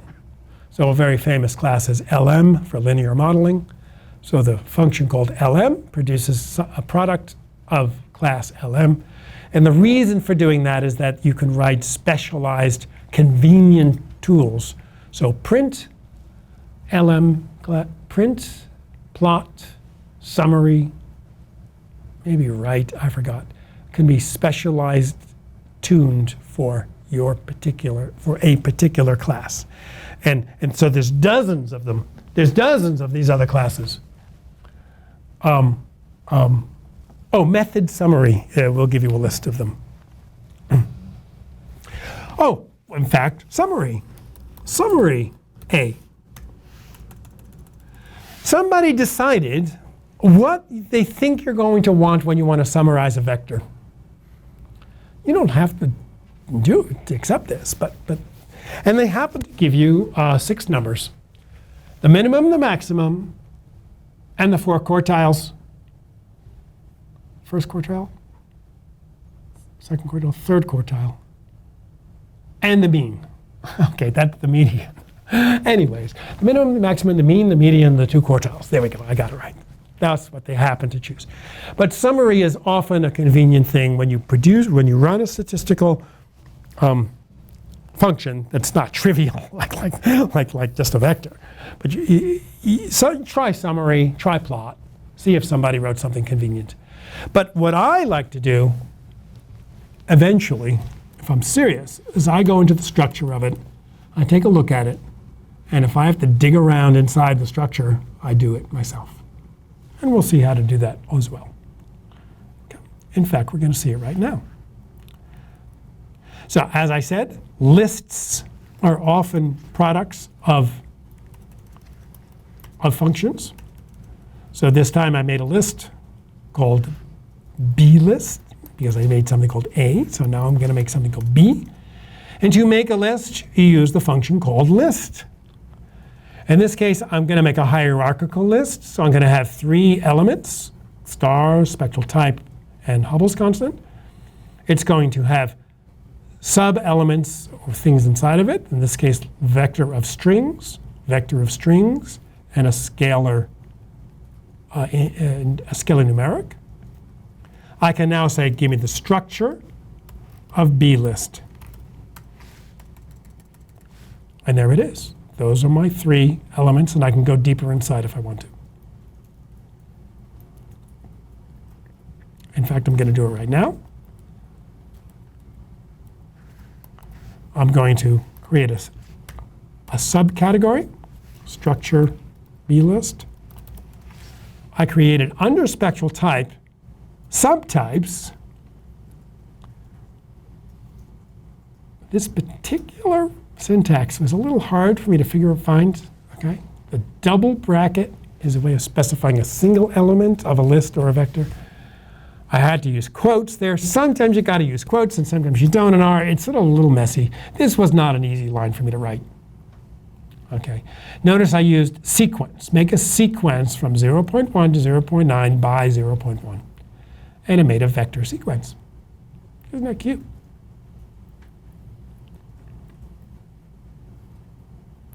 So I have a vector, a numeric vector, a character vector, and a numerical scalar inside B list. Oh, LS. My current session has now two things in it. By the way, when you do a lot of data analysis, you might want to do LS once in a while. You tend to build up really big arrays. And when you save it onto your disk, it goes to some hidden part of the disk, and then you can fill your disk up with junk. So sometimes you want to, oh, okay, here we go. Watch this. Remove A. LS. RM is remove. That's how you get rid of an object. Oops, darn it. My next line needs A. Okay, we'll go back. Oh, no, I know how I'm gonna do it. Did you know the buttons work? The arrow buttons, up, up.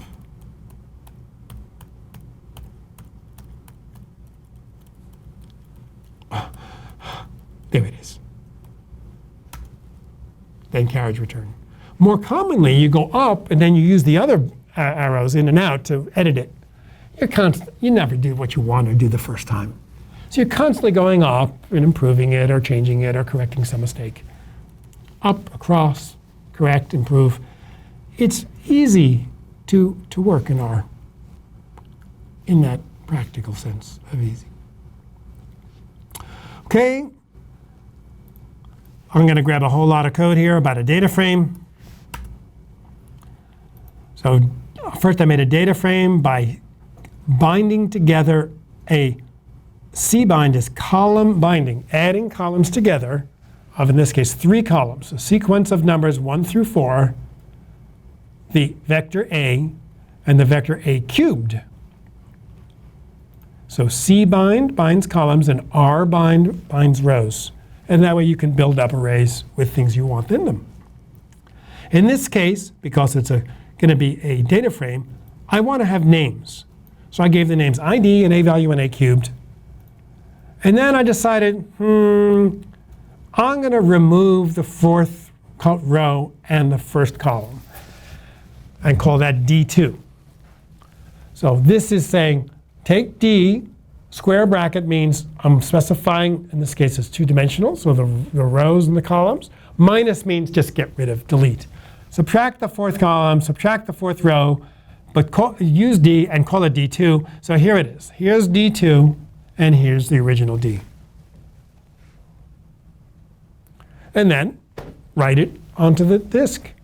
There's many write options. In this case, is write.table with row names false. There's many things do help. Write table, and you can find it out. There's print and write and save and many others. Okay, let's now install our first CRAN package. R is closely coupled to LaTeX. So when you say install.packages, in this case I'm installing a package called xtable, which is a LaTeX writer. I'm going to go to Paris, France. There's about 100 mirror sites around the world. Oh, I should have gone. Is there one in North Carolina?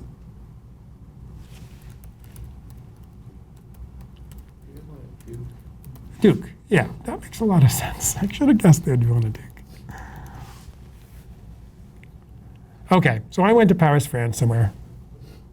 Université de Paris 1. University of Paris 1. Okay.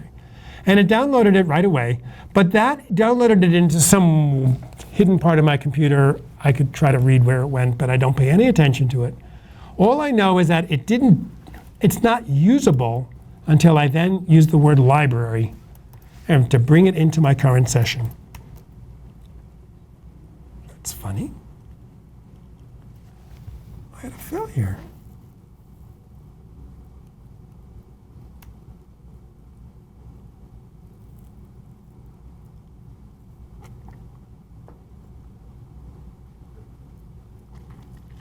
That's weird.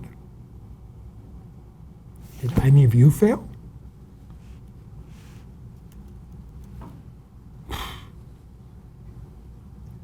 Permission denied. I am not allowed into my own library? Maybe you should use USA mirror. There's nothing to do with that. I had permission problems earlier today. It's my own computer, sorry. Anyways, now you can print this table into LaTeX format and put it onto your disk. And this might be a good time for you to go into your disk and take a look to see what you produced. Look at the most recent things. There's d.text and output binary, a bunch of binary, and output without the binary. And you should have a LaTeX table. You'll see the ampersands and the backslashes of a LaTeX table. And then you can do help files. Oops. There's no way to function without looking at help files a lot. And when you start learning things you know, you'll be doing help files and more advanced things. And that's section 3. That was lists and data frames.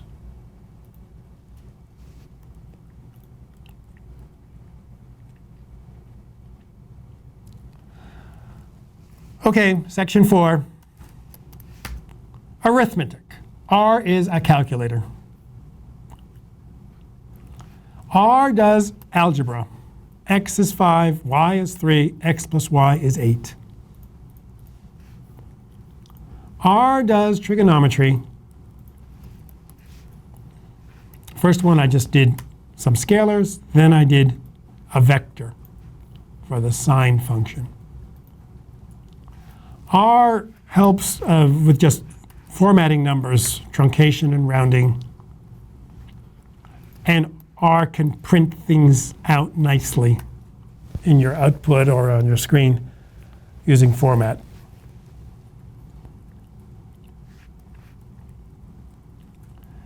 And now, even you statisticians have never seen this. We're going to do some astronomy with R. We're going to write our own function.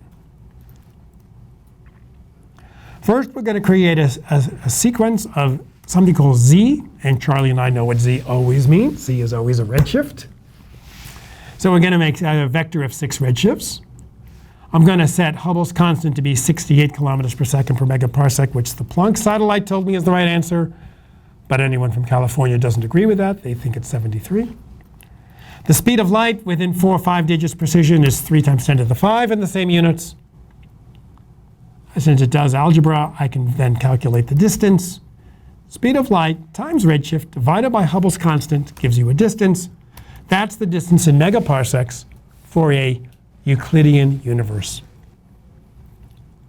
However, as any advanced undergraduate astronomy major knows, we live in an expanding universe. And every graduate student knows we live in a lambda CDM universe. The consensus astrophysical model for the history of the universe. It's called cosmology. And it has certain numbers that were measured with the Planck satellite. Omega mass is this. Omega dark matter is that, called lambda. And in order to do this, I need to make 2 functions. The first one is some algebra. And the second one is a partial integral to get what is known as the luminosity distance. These formulas appear in books with titles like Introduction to Astrophysics by Ostley and Carroll. Right? You have that on your shelf? Oh, I do. Okay. It's an orange book. And so you open it up to cosmology and this formula appears. And the constants are the latest constants from the European mission. So let's take a look at this. Let's take a look at this second function. First of all, I have a function called function. It's the function. Isn't that cute? Parentheses. In the parentheses are all the parameters that go into it, the inputs. That word, redshift, is only used internally. It never has anything to do with anything outside.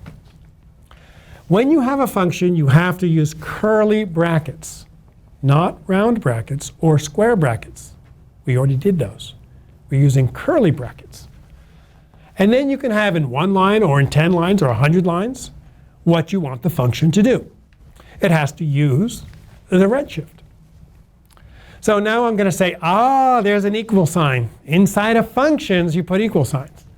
Luminosity dot distance is equal to the speed of light over times the partial integral of that function. I can use functions within functions from 0 to the redshift. And then I have to read the help file of integrate to find out what the name of the partial integral is. And then I return that number. And I'm going to call that lumdist. And Charlie will probably say, I bet that's a luminosity distance. Did you have to learn that formula once? Every graduate student learns it once. It's the sort of thing they get tested on. And then, unless you're a cosmologist, you forget it. At least I forgot it. Why did I do vectorize? What does vectorize help? Vectorize. I don't remember that. Vectorize a scalar function. I guess it makes sense, but it does. It vectorizes. I didn't know I needed that.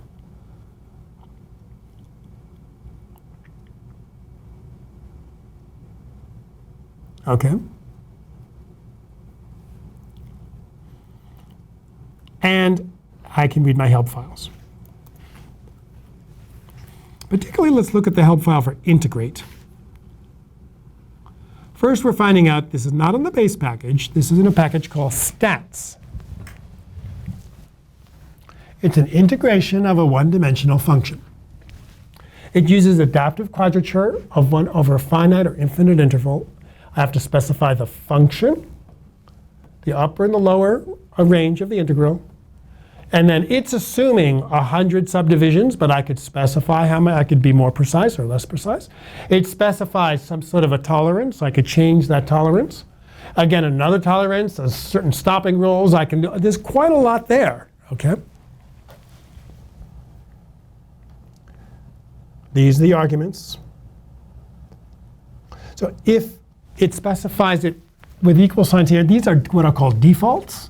But you could change them. You could explicitly put in different values. And you often do, if you care. The details. For a finite interval, globally adaptive interval subdivision, adaptive, it's not fixed quadrature, it's adaptive quadrature, is used with extrapolation in Wien's epsilon algorithm with basic step being Gauss-Kronrod quadrature. Now we're getting somewhere. We finally have something. I have no idea what it is. In this case, it's applied math. Okay? I don't know what Wien's epsilon algorithm is for adapting the quadrature of this thing. All I want to tell you is that in general, base R has very, very excellent, high-quality applied math. It's not weak ad hoc methods. These are either the best or respected. And here's a note, a big description. Oh, watch out for this, so watch out for that. It's well better. So where did it come from? It comes from QuadPack, from here, available in NetLib. You got to be my age to remember what NetLib is. It's a pre-internet system and a library.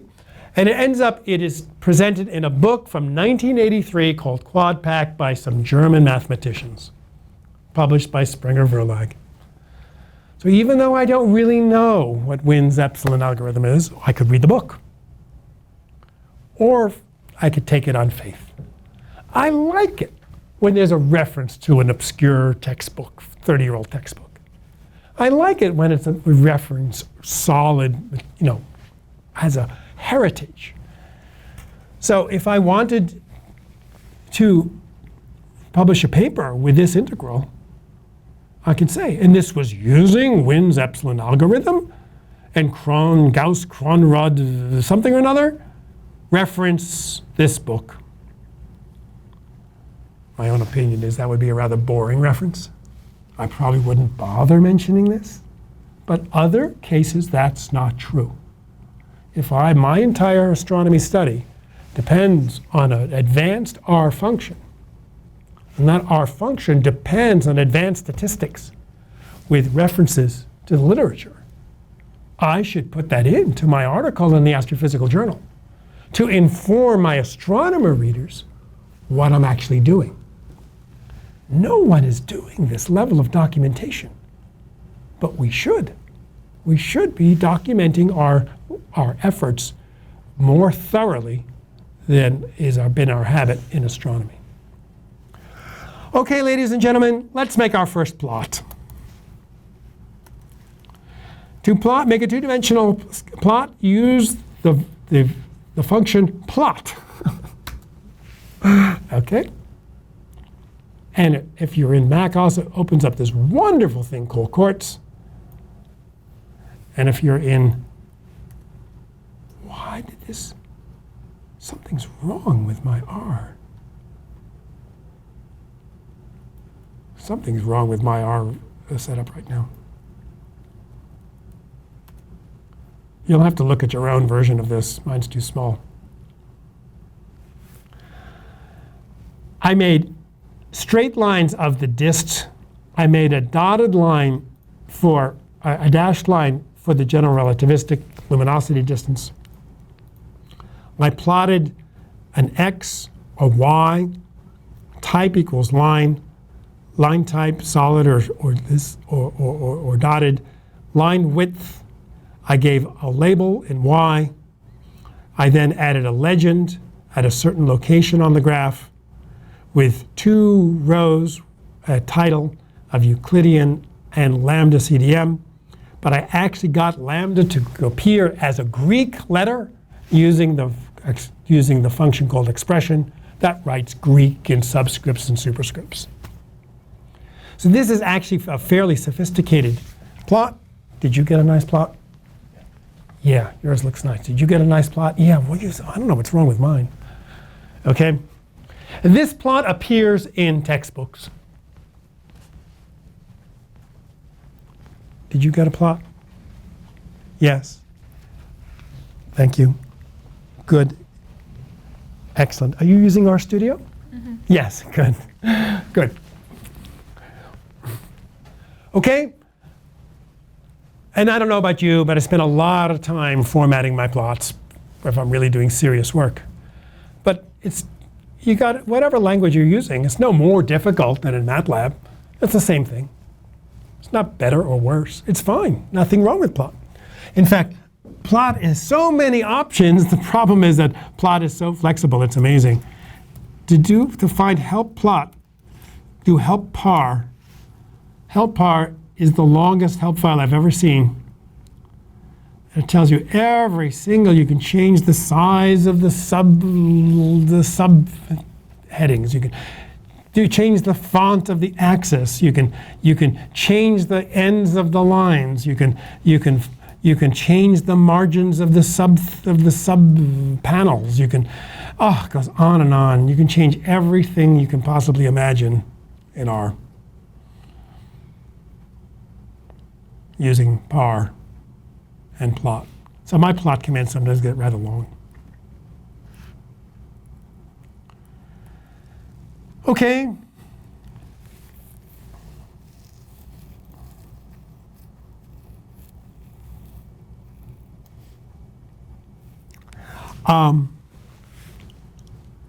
This is just a few miscellaneous things.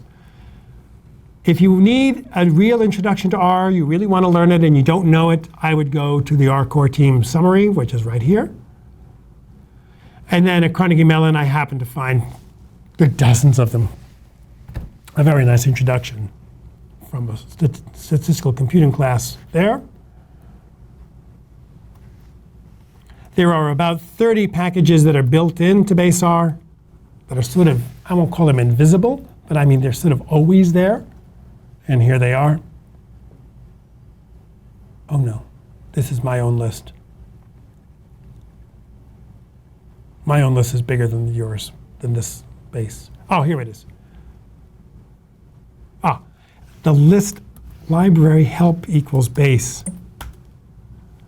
That's a list of several hundred functions in base R. This is the sort of the underlying language. It's not actually doing any statistics. But if you happen to be interested in languages, I would look at this list, get a sense of what it's doing, what can be done with base R. The basic stats package, again, has a few hundred statistical functions. And if you have taken an undergraduate major in statistics, you will recognize most of these things. They cover all the different courses that you've taken in non-parametrics and in parametrics, and a lot of various sort of useful things, some hypothesis testing, and t-tests, and a little bit of time series, but not much.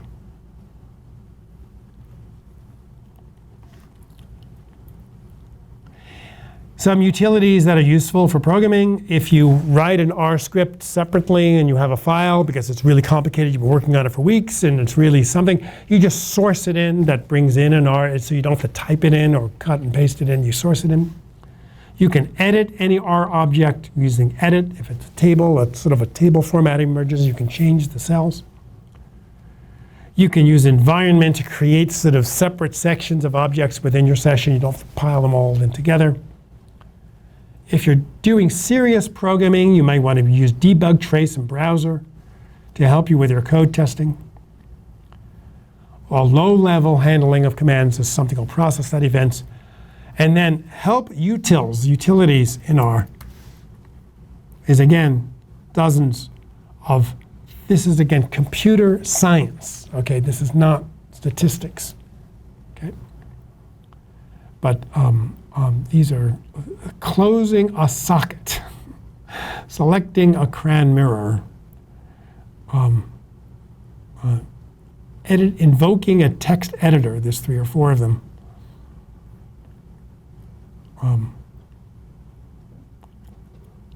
Things like that. If you do a loop, which I do a lot of, the loop structure looks as follows. So let me go up, back. For I equals 1 in 100, J equals, J equals I to the 2/3 power plus 14. Okay, that's enough.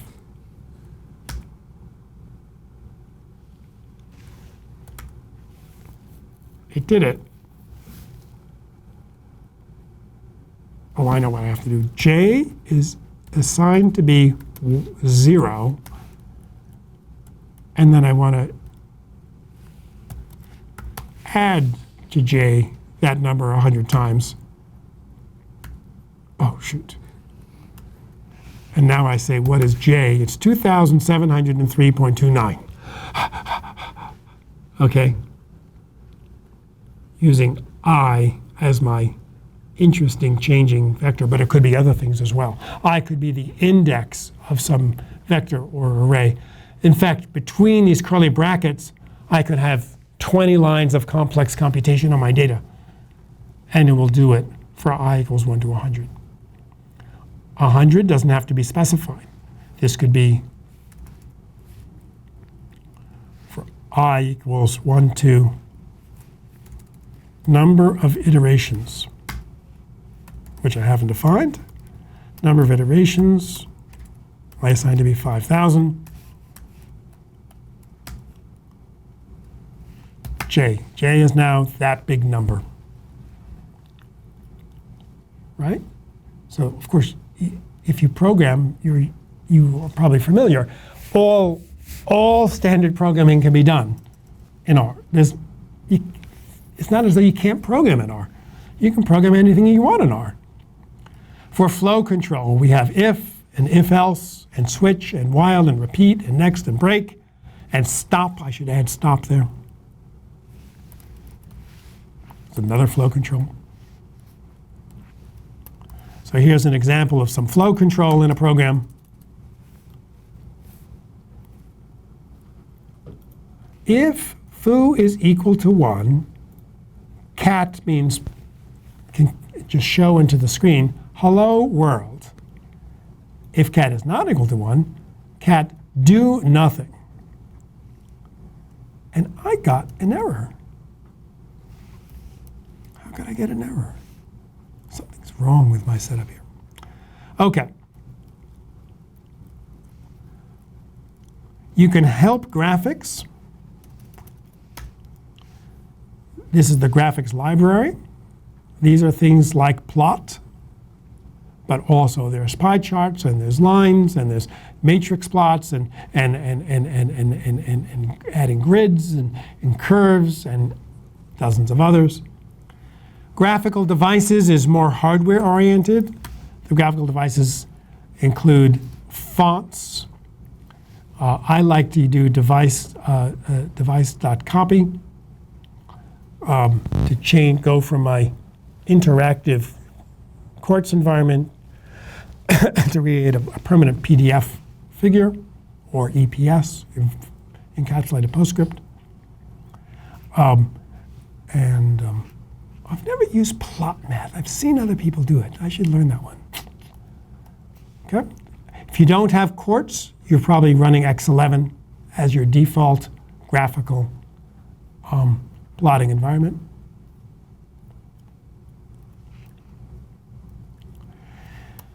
More advanced, help parallel. This is one package. There's actually about 50 other packages for high performance computing. This is the one that's built into R. It's considered to be profound, sort of user friendly, and it's made for a fairly simple situation that the computer you're in has multiple cores. So my laptop has 4 cores, so I can detect the number of cores and then assign, let's say, a for loop to parallelize among them. As I said, you can use source to run an R script that's residing on disk. You can save one object or save your entire collection of objects. Just save it onto disk, and later on you can load it back. So we're doing that in our CARPS project. We grow a file. Every step we do, we put it into this list, and we save it. In the next module, we load it. We do something, we add something, a new element to the list, we save it, and that way we can do modularized pipeline processing using save and load. You can save histories. There's technical things about sockets and connections I don't know much about. Here are some interactions with your host computer. sysinfo.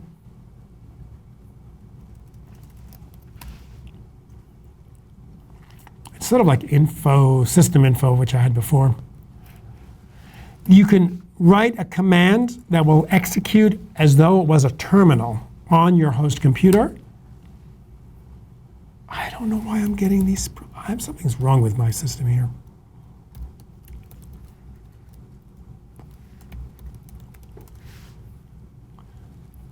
And that is a listing of my files that are in the directory I'm looking at.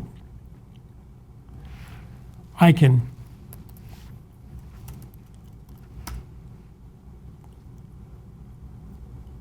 that's a typo. That's interesting. That's a typo.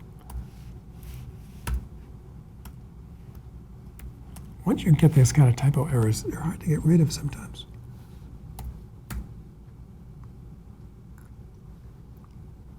I just made a directory. Oh, that was really a bad idea. Where did I make my directory? Oh my gosh. Probably just remove it. The same line. You're right. I could just remove it. RM, dear. I can't. Ah! That's hilarious. Maybe I'll get rid of this P thing. I don't know. I'll have to find it somewhere. Users NA. Wow. That's not a wise tutorial line. I should get rid of that.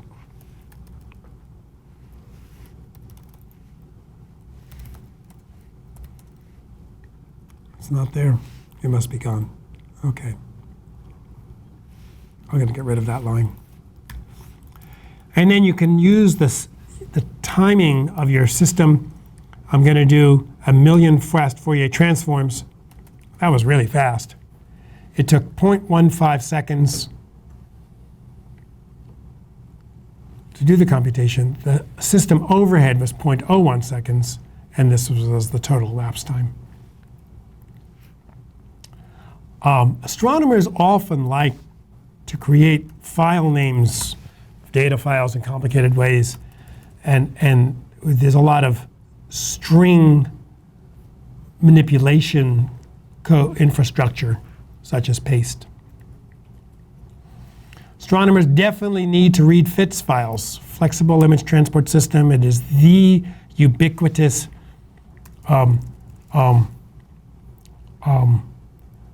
format for astronomical data for the last 50 years. And then my group, some years ago, wrote some infrastructure packages called ASTRO LibR. What we did is we translated several dozen subroutines in the IDL ASTRO library, which is basically a collection over 20 years or 30 years of useful things, really boring things like Julian day conversions and precession and stuff like that. And then here is a way that if you're in Python, you can use R by wrapping R functions using these commands here. Of course, this one is just running one particular function called rnorm, 100 random numbers, 100 Gaussian distributed random numbers. But you can do anything. You can run a whole function of functions this way from Python.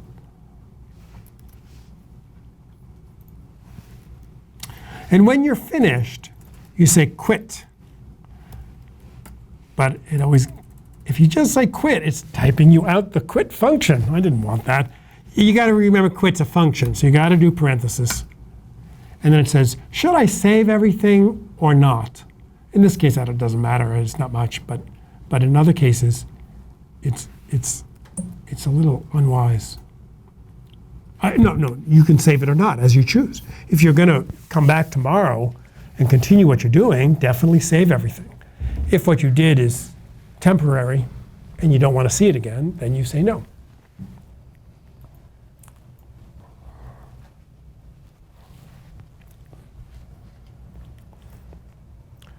Okay, I'm going to ask only one of you this question. Charlie, was that an okay introduction? Did you like it? Okay. So I mostly do this with you, okay? With people like you. The rest of you, totally bored? Did you learn anything? Okay, don't forget it. You should have known all this.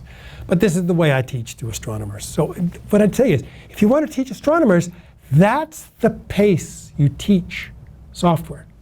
Fast. This is much faster than any other tutorial that's out there. And the reason is astronomers program. They're whizzes. They program more than you do, okay? They just don't know R. But if they know MATLAB and IDL, they learn it really fast. Even if they don't, they learn it fast. Astronomers are really good at this stuff. You can teach really fast. You can't teach stat very fast, okay? You can teach software very fast. That's what I want to say. So astronomers have a habit of writing their own software very fast with lousy statistics. because they don't know statistics. They don't have a degree. They don't have any courses. They don't know anything. So astronomers are a weird group compared to biologists, compared to business people, compared to undergraduates of all majors. We're really, really good at some things. Now we have a little bit of time left. Is there something you'd like to see about the R language that's not about time series analysis? The one that comes to mind is I have a tutorial on high performance computing, on how to speed up your R codes, both using traditional programming techniques and specialized CRAN packages. And then I have a little tiny lecture on what some of the CRAN packages do. The reason for this is there's a group of astronomers who are really becoming big data astronomers, okay? More into astroinformatics than into astrostatistics. So it's not as though they want to do advanced methodology on it, they just have to deal with petabytes. And so they need to know the stuff. So I could lecture that for you. So and then I have many other tutorials too, but they tend to be stat oriented and not so much the R language. So do you want to see high performance computing, or should we just go? Okay, let's go quickly. I'm not prepared for this, so let's see if I can do it.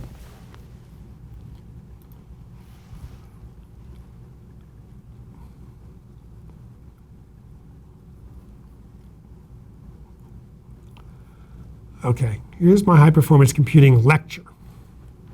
It's 5 slides. So for many years, R had a reputation of being slow. And it was. Okay? And unable to do big computations. In 2012, it got a new compiler. Oh, I should say there is one individual, one member of the R core team who does this infrastructure. Professor Luke Turney, University of Iowa. He wrote the compiler, and he wrote Parallel. He's really good. So it was changed into this kind of, I don't even know what bytecode compilers mean, but it was changed into that. And that's the kind of compiler that Python has, Java has, IDL has. So they're all roughly the same speed. Not as fast as Fortran and C, except for matrix operations. Okay? And C++. So if you want to benchmark, here are some benchmarking. Here's 10 million element vector on this little computer right here.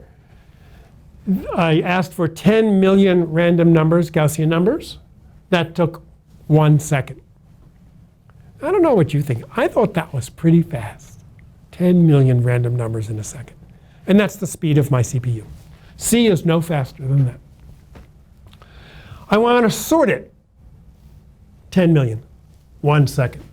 FFTs, 2 seconds. So this is what it's good at. This is as good as C and Fortran. Okay? Then I do a loop. Inside the loop, I do a tangent and an arctangent and a this and a that. And I do 10 million of the loops. 6 seconds. Not so bad, I thought. That's the new compiler. That used to be much slower. Like 10 times slower or something. Okay? So it's no longer so bad. It's as good as MATLAB. Okay. What if I want to plot 10 million points on quartz? 3 minutes. Quartz is a very elegant graphical device, but it's really slow. It takes a point, it thinks about it, it looks at it, it puts it very carefully on there, and it does that very slowly. And that's why it's so incredibly flexible. Okay. What if I ask to do it on X11? Much faster. I forgot. Maybe, several times faster for X11. What if I want to write it using a formatted ASCII write? 10 million lines, 10 million numbers. 34 seconds for formatted writing in ASCII. What if I want to put it out as a binary file, just binary dump 10 million numbers? 0.1 second. So So it is if all languages are like this. There's nothing to do with R. R is not worse than any other language. I mean, it's worse than Fortran and C for heavy computation. But they're all basically like this.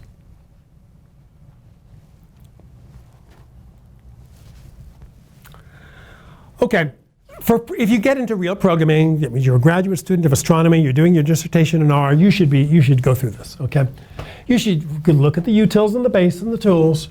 You should know about the program flows, know how to interact with your host computer, know that there's several editors, of which Vi is one of them, but there's others as well. I think Emacs may be one. Emacs is one, Vi is one, Edit is one. It interacts with Jupyter, which are Jupyter notebooks, which are really elegant. They're really nice. And RStudio is the best GUI. RStudio is used all the time. You like RStudio? Yeah. And it's just an environment. Instead of it has it divides your screen in four. One is where you write the code. One is where the console that operates the code. Instead of automatically, you don't have to cut and paste. You just press a button and it does it. Another one is your directory structure, and the fourth one is the graphics that pops up, right? When you're debugging, there's some sort of rather fancy profiling tools and debugging tools. I personally don't know them. I'm sorry, I haven't done this. But these are a way of, let's say, testing a portion of the code and finding out which lines are slow and which lines are fast, tracing back errors and things like that. You can interact with LaTeX. The simple one is making a table, but these two integrate R with documents. Let me tell you why they were made. One major reason they were made is in business. You might have to do a quarterly report. So you have this text, and then you want a pie chart or a table. So what you do is you have the LaTeX, and then you have the R code, and the LaTeX, and the R code, and the LaTeX, and the R code.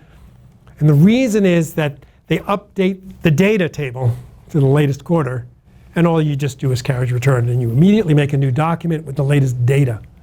Astronomers tend not to do that.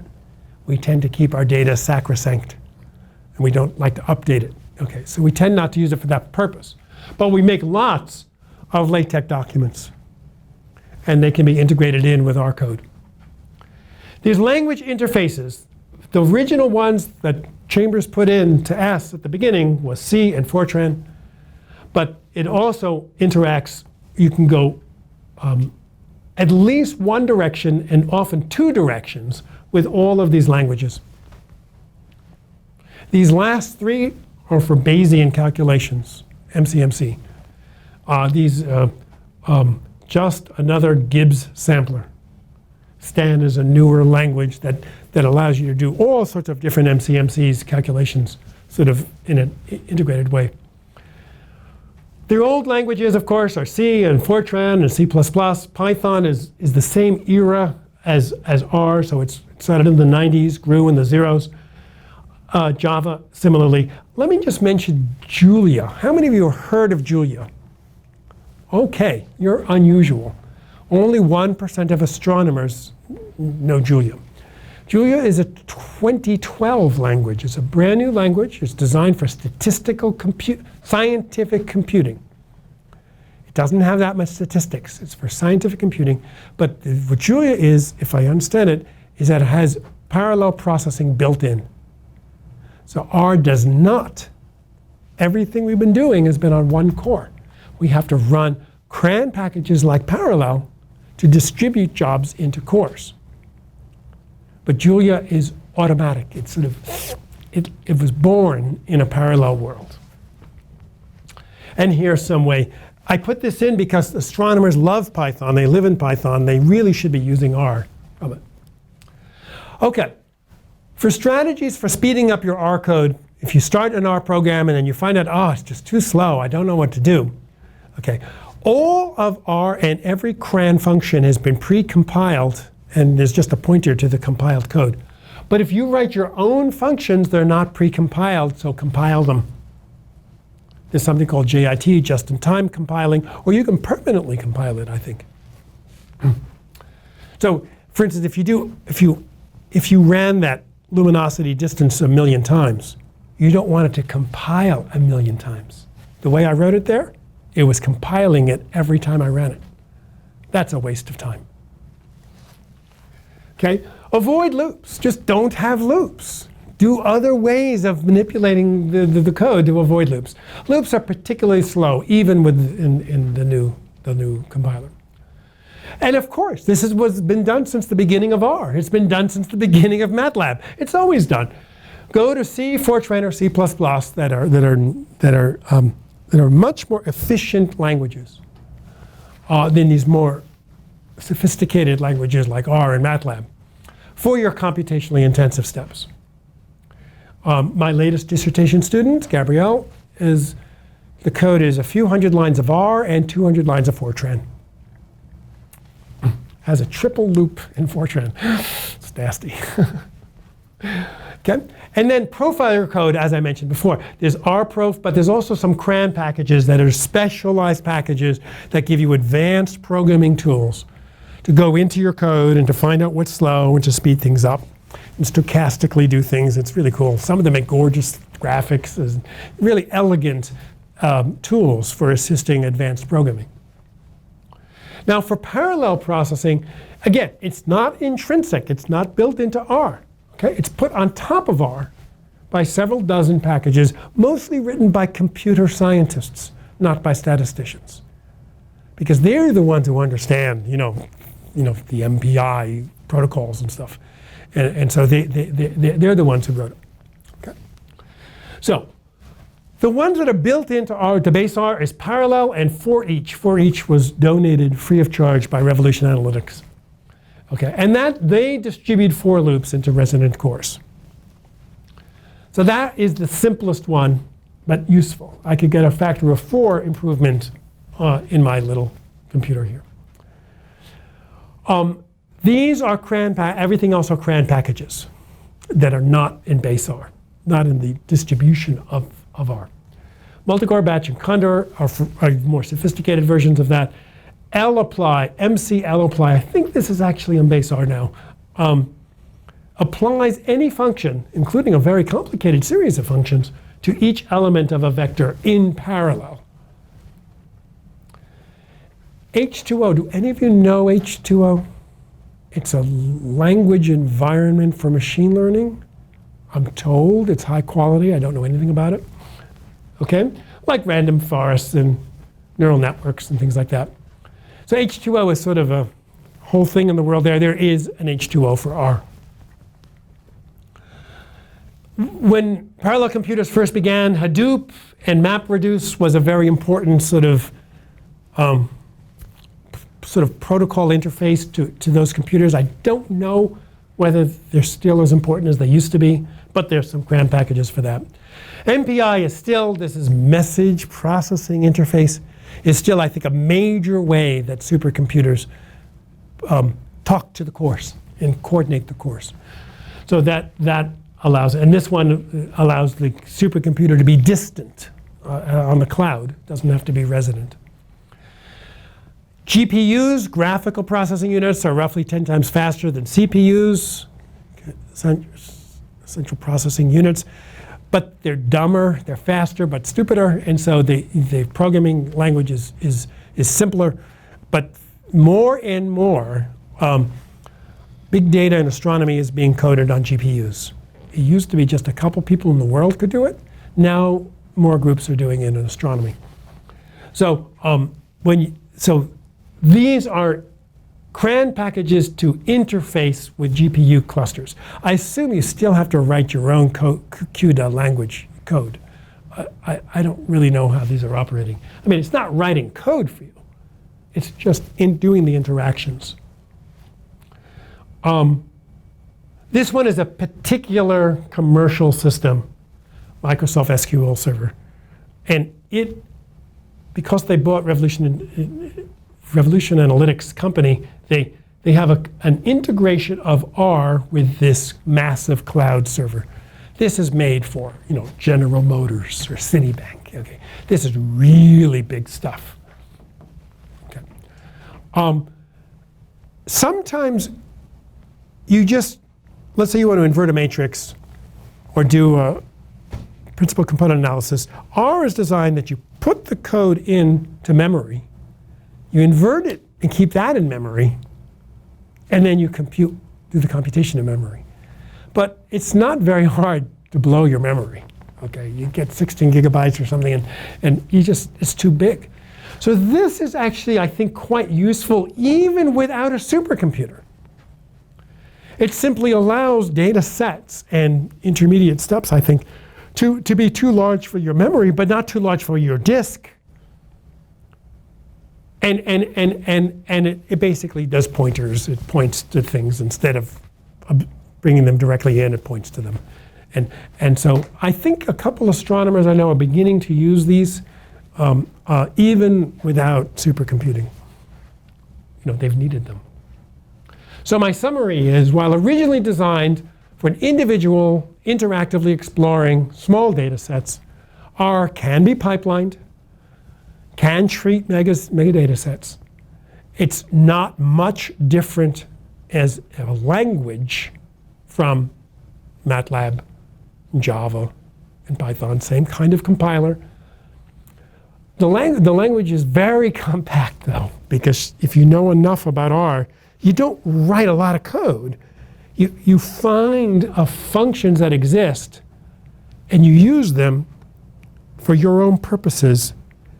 And you spend a little time preparing your data. You just do a couple lines to do all this heavy stuff, and then you take it out. And maybe you write some of your own specialized functions. But generally, functions are written using other functions. So you're not writing primitive code the way you would, let's say, in Fortran. So in hundreds of lines, you can do a dissertation amount of research. It's a different, it's not different from MATLAB. It's like MATLAB, but it's different than what I was taught with Fortran.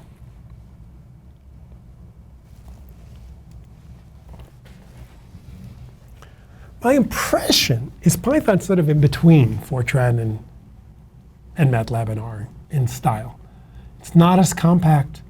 You still have to import things manually and do things more manually. But it has a lot of capabilities that are either built into the large libraries like NumPy or built into ASTRO, which is the astronomer's subroutine library, which is getting very impressive. It's really nice. So what do you say? That was my little lecture on high-performance computing. I have a tutorial, but I don't want to do it now. That guides the student into improving their code. I make a lousy code on purpose, and then we try to improve it. And of all things, I couldn't believe it. The strategies for speeding things up didn't really do much until I pre-compiled, and that was a factor of 2. The compilation on my particular example was the main speed up. You don't really know ahead of time what's slowing your code down. Could be, there's several different things. And there's now a couple books, finally, that are for more, not just elementary, this is how you do a mean and standard deviation. Those books are 10 years old. Okay. Now they have a couple books. One's called The Art of R? The Art of R Computing or something.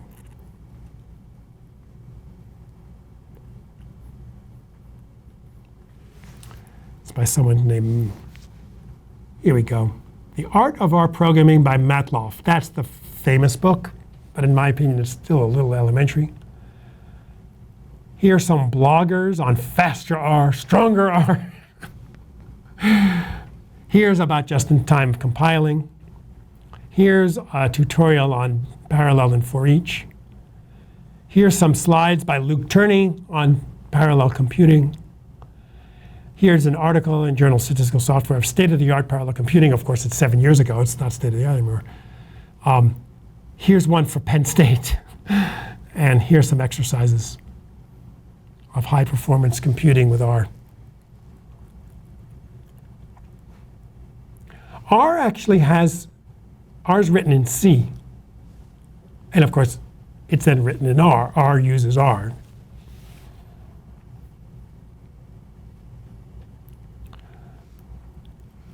So here's some benchmarking of 1,000,000 operations using system time. And then I ran rprof profiling and got a summary report from the program. That was pretty cool. I ran micro benchmark. That made gorgeous little plots. They were really cute. Following is a slow code and a fast code. Don't call a function 1,000,000 times if you can have the function do something 1,000,000 times. So you don't have to do the overhead of calling it. So that's pretty obvious, but still, it's a strategy. There's these things called apply. It's a function. And apply, and sapply, and lapply. There's been a debate as to do applies actually speed things up or not. Do they actually avoid loops or not? I've read both ways, that they do and they don't. I'm not sure myself.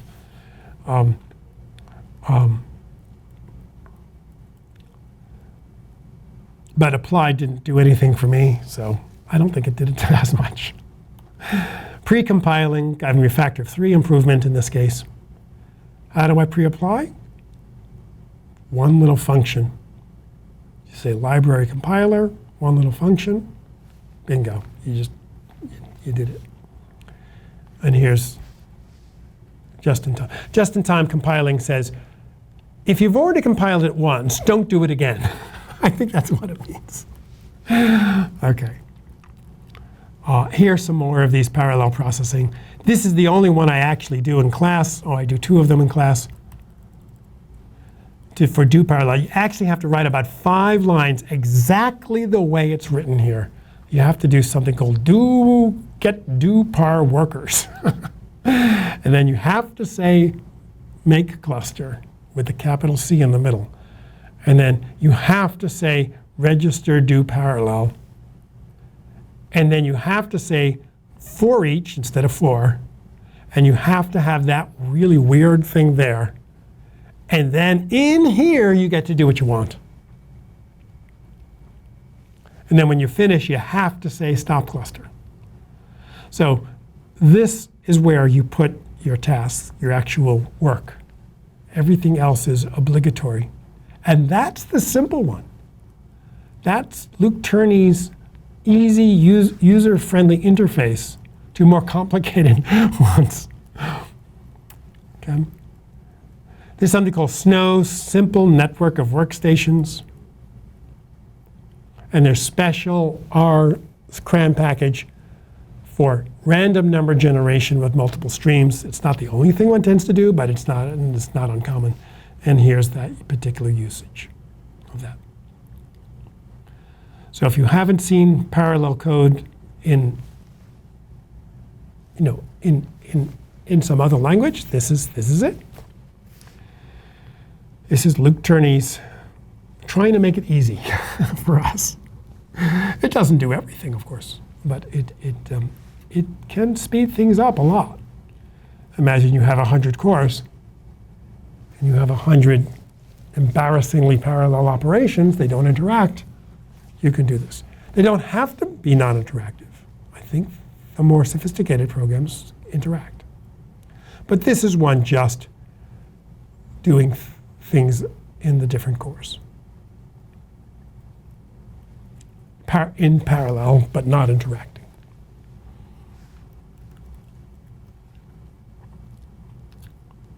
Okay, my time is up. Did you enjoy that little lecture on high-performance computing? Charlie, do you agree astronomers are getting more and more interested in this stuff? Oh, yeah. What I find is the young astronomers are almost more interested in high-performance computing than they are in high-performance statistics. And my opinion is both. Not everyone, but those who self-select. Some of you are going to become theoretical astrophysicists who still use a pen and a piece of paper. Some of you are going to become an astrochemist and have to learn physical chemistry. Some of you are going to learn, the stars or planets or galaxies, you get expertise. Some of the astronomers should become experts in informatics and statistics. For statistics, they have to know R. It's stupid to be statistically proficient and not know the main language of statistics, which is R. It's not hard to learn. Okay, that, ladies and gentlemen, is our second day. Our third day is I'm going to introduce time domain. I'm going to give lecture basically on time series analysis in time domain. And I forgot what the fourth one is. We got to look at the schedule. But we're going to go back to time series. This was a tool.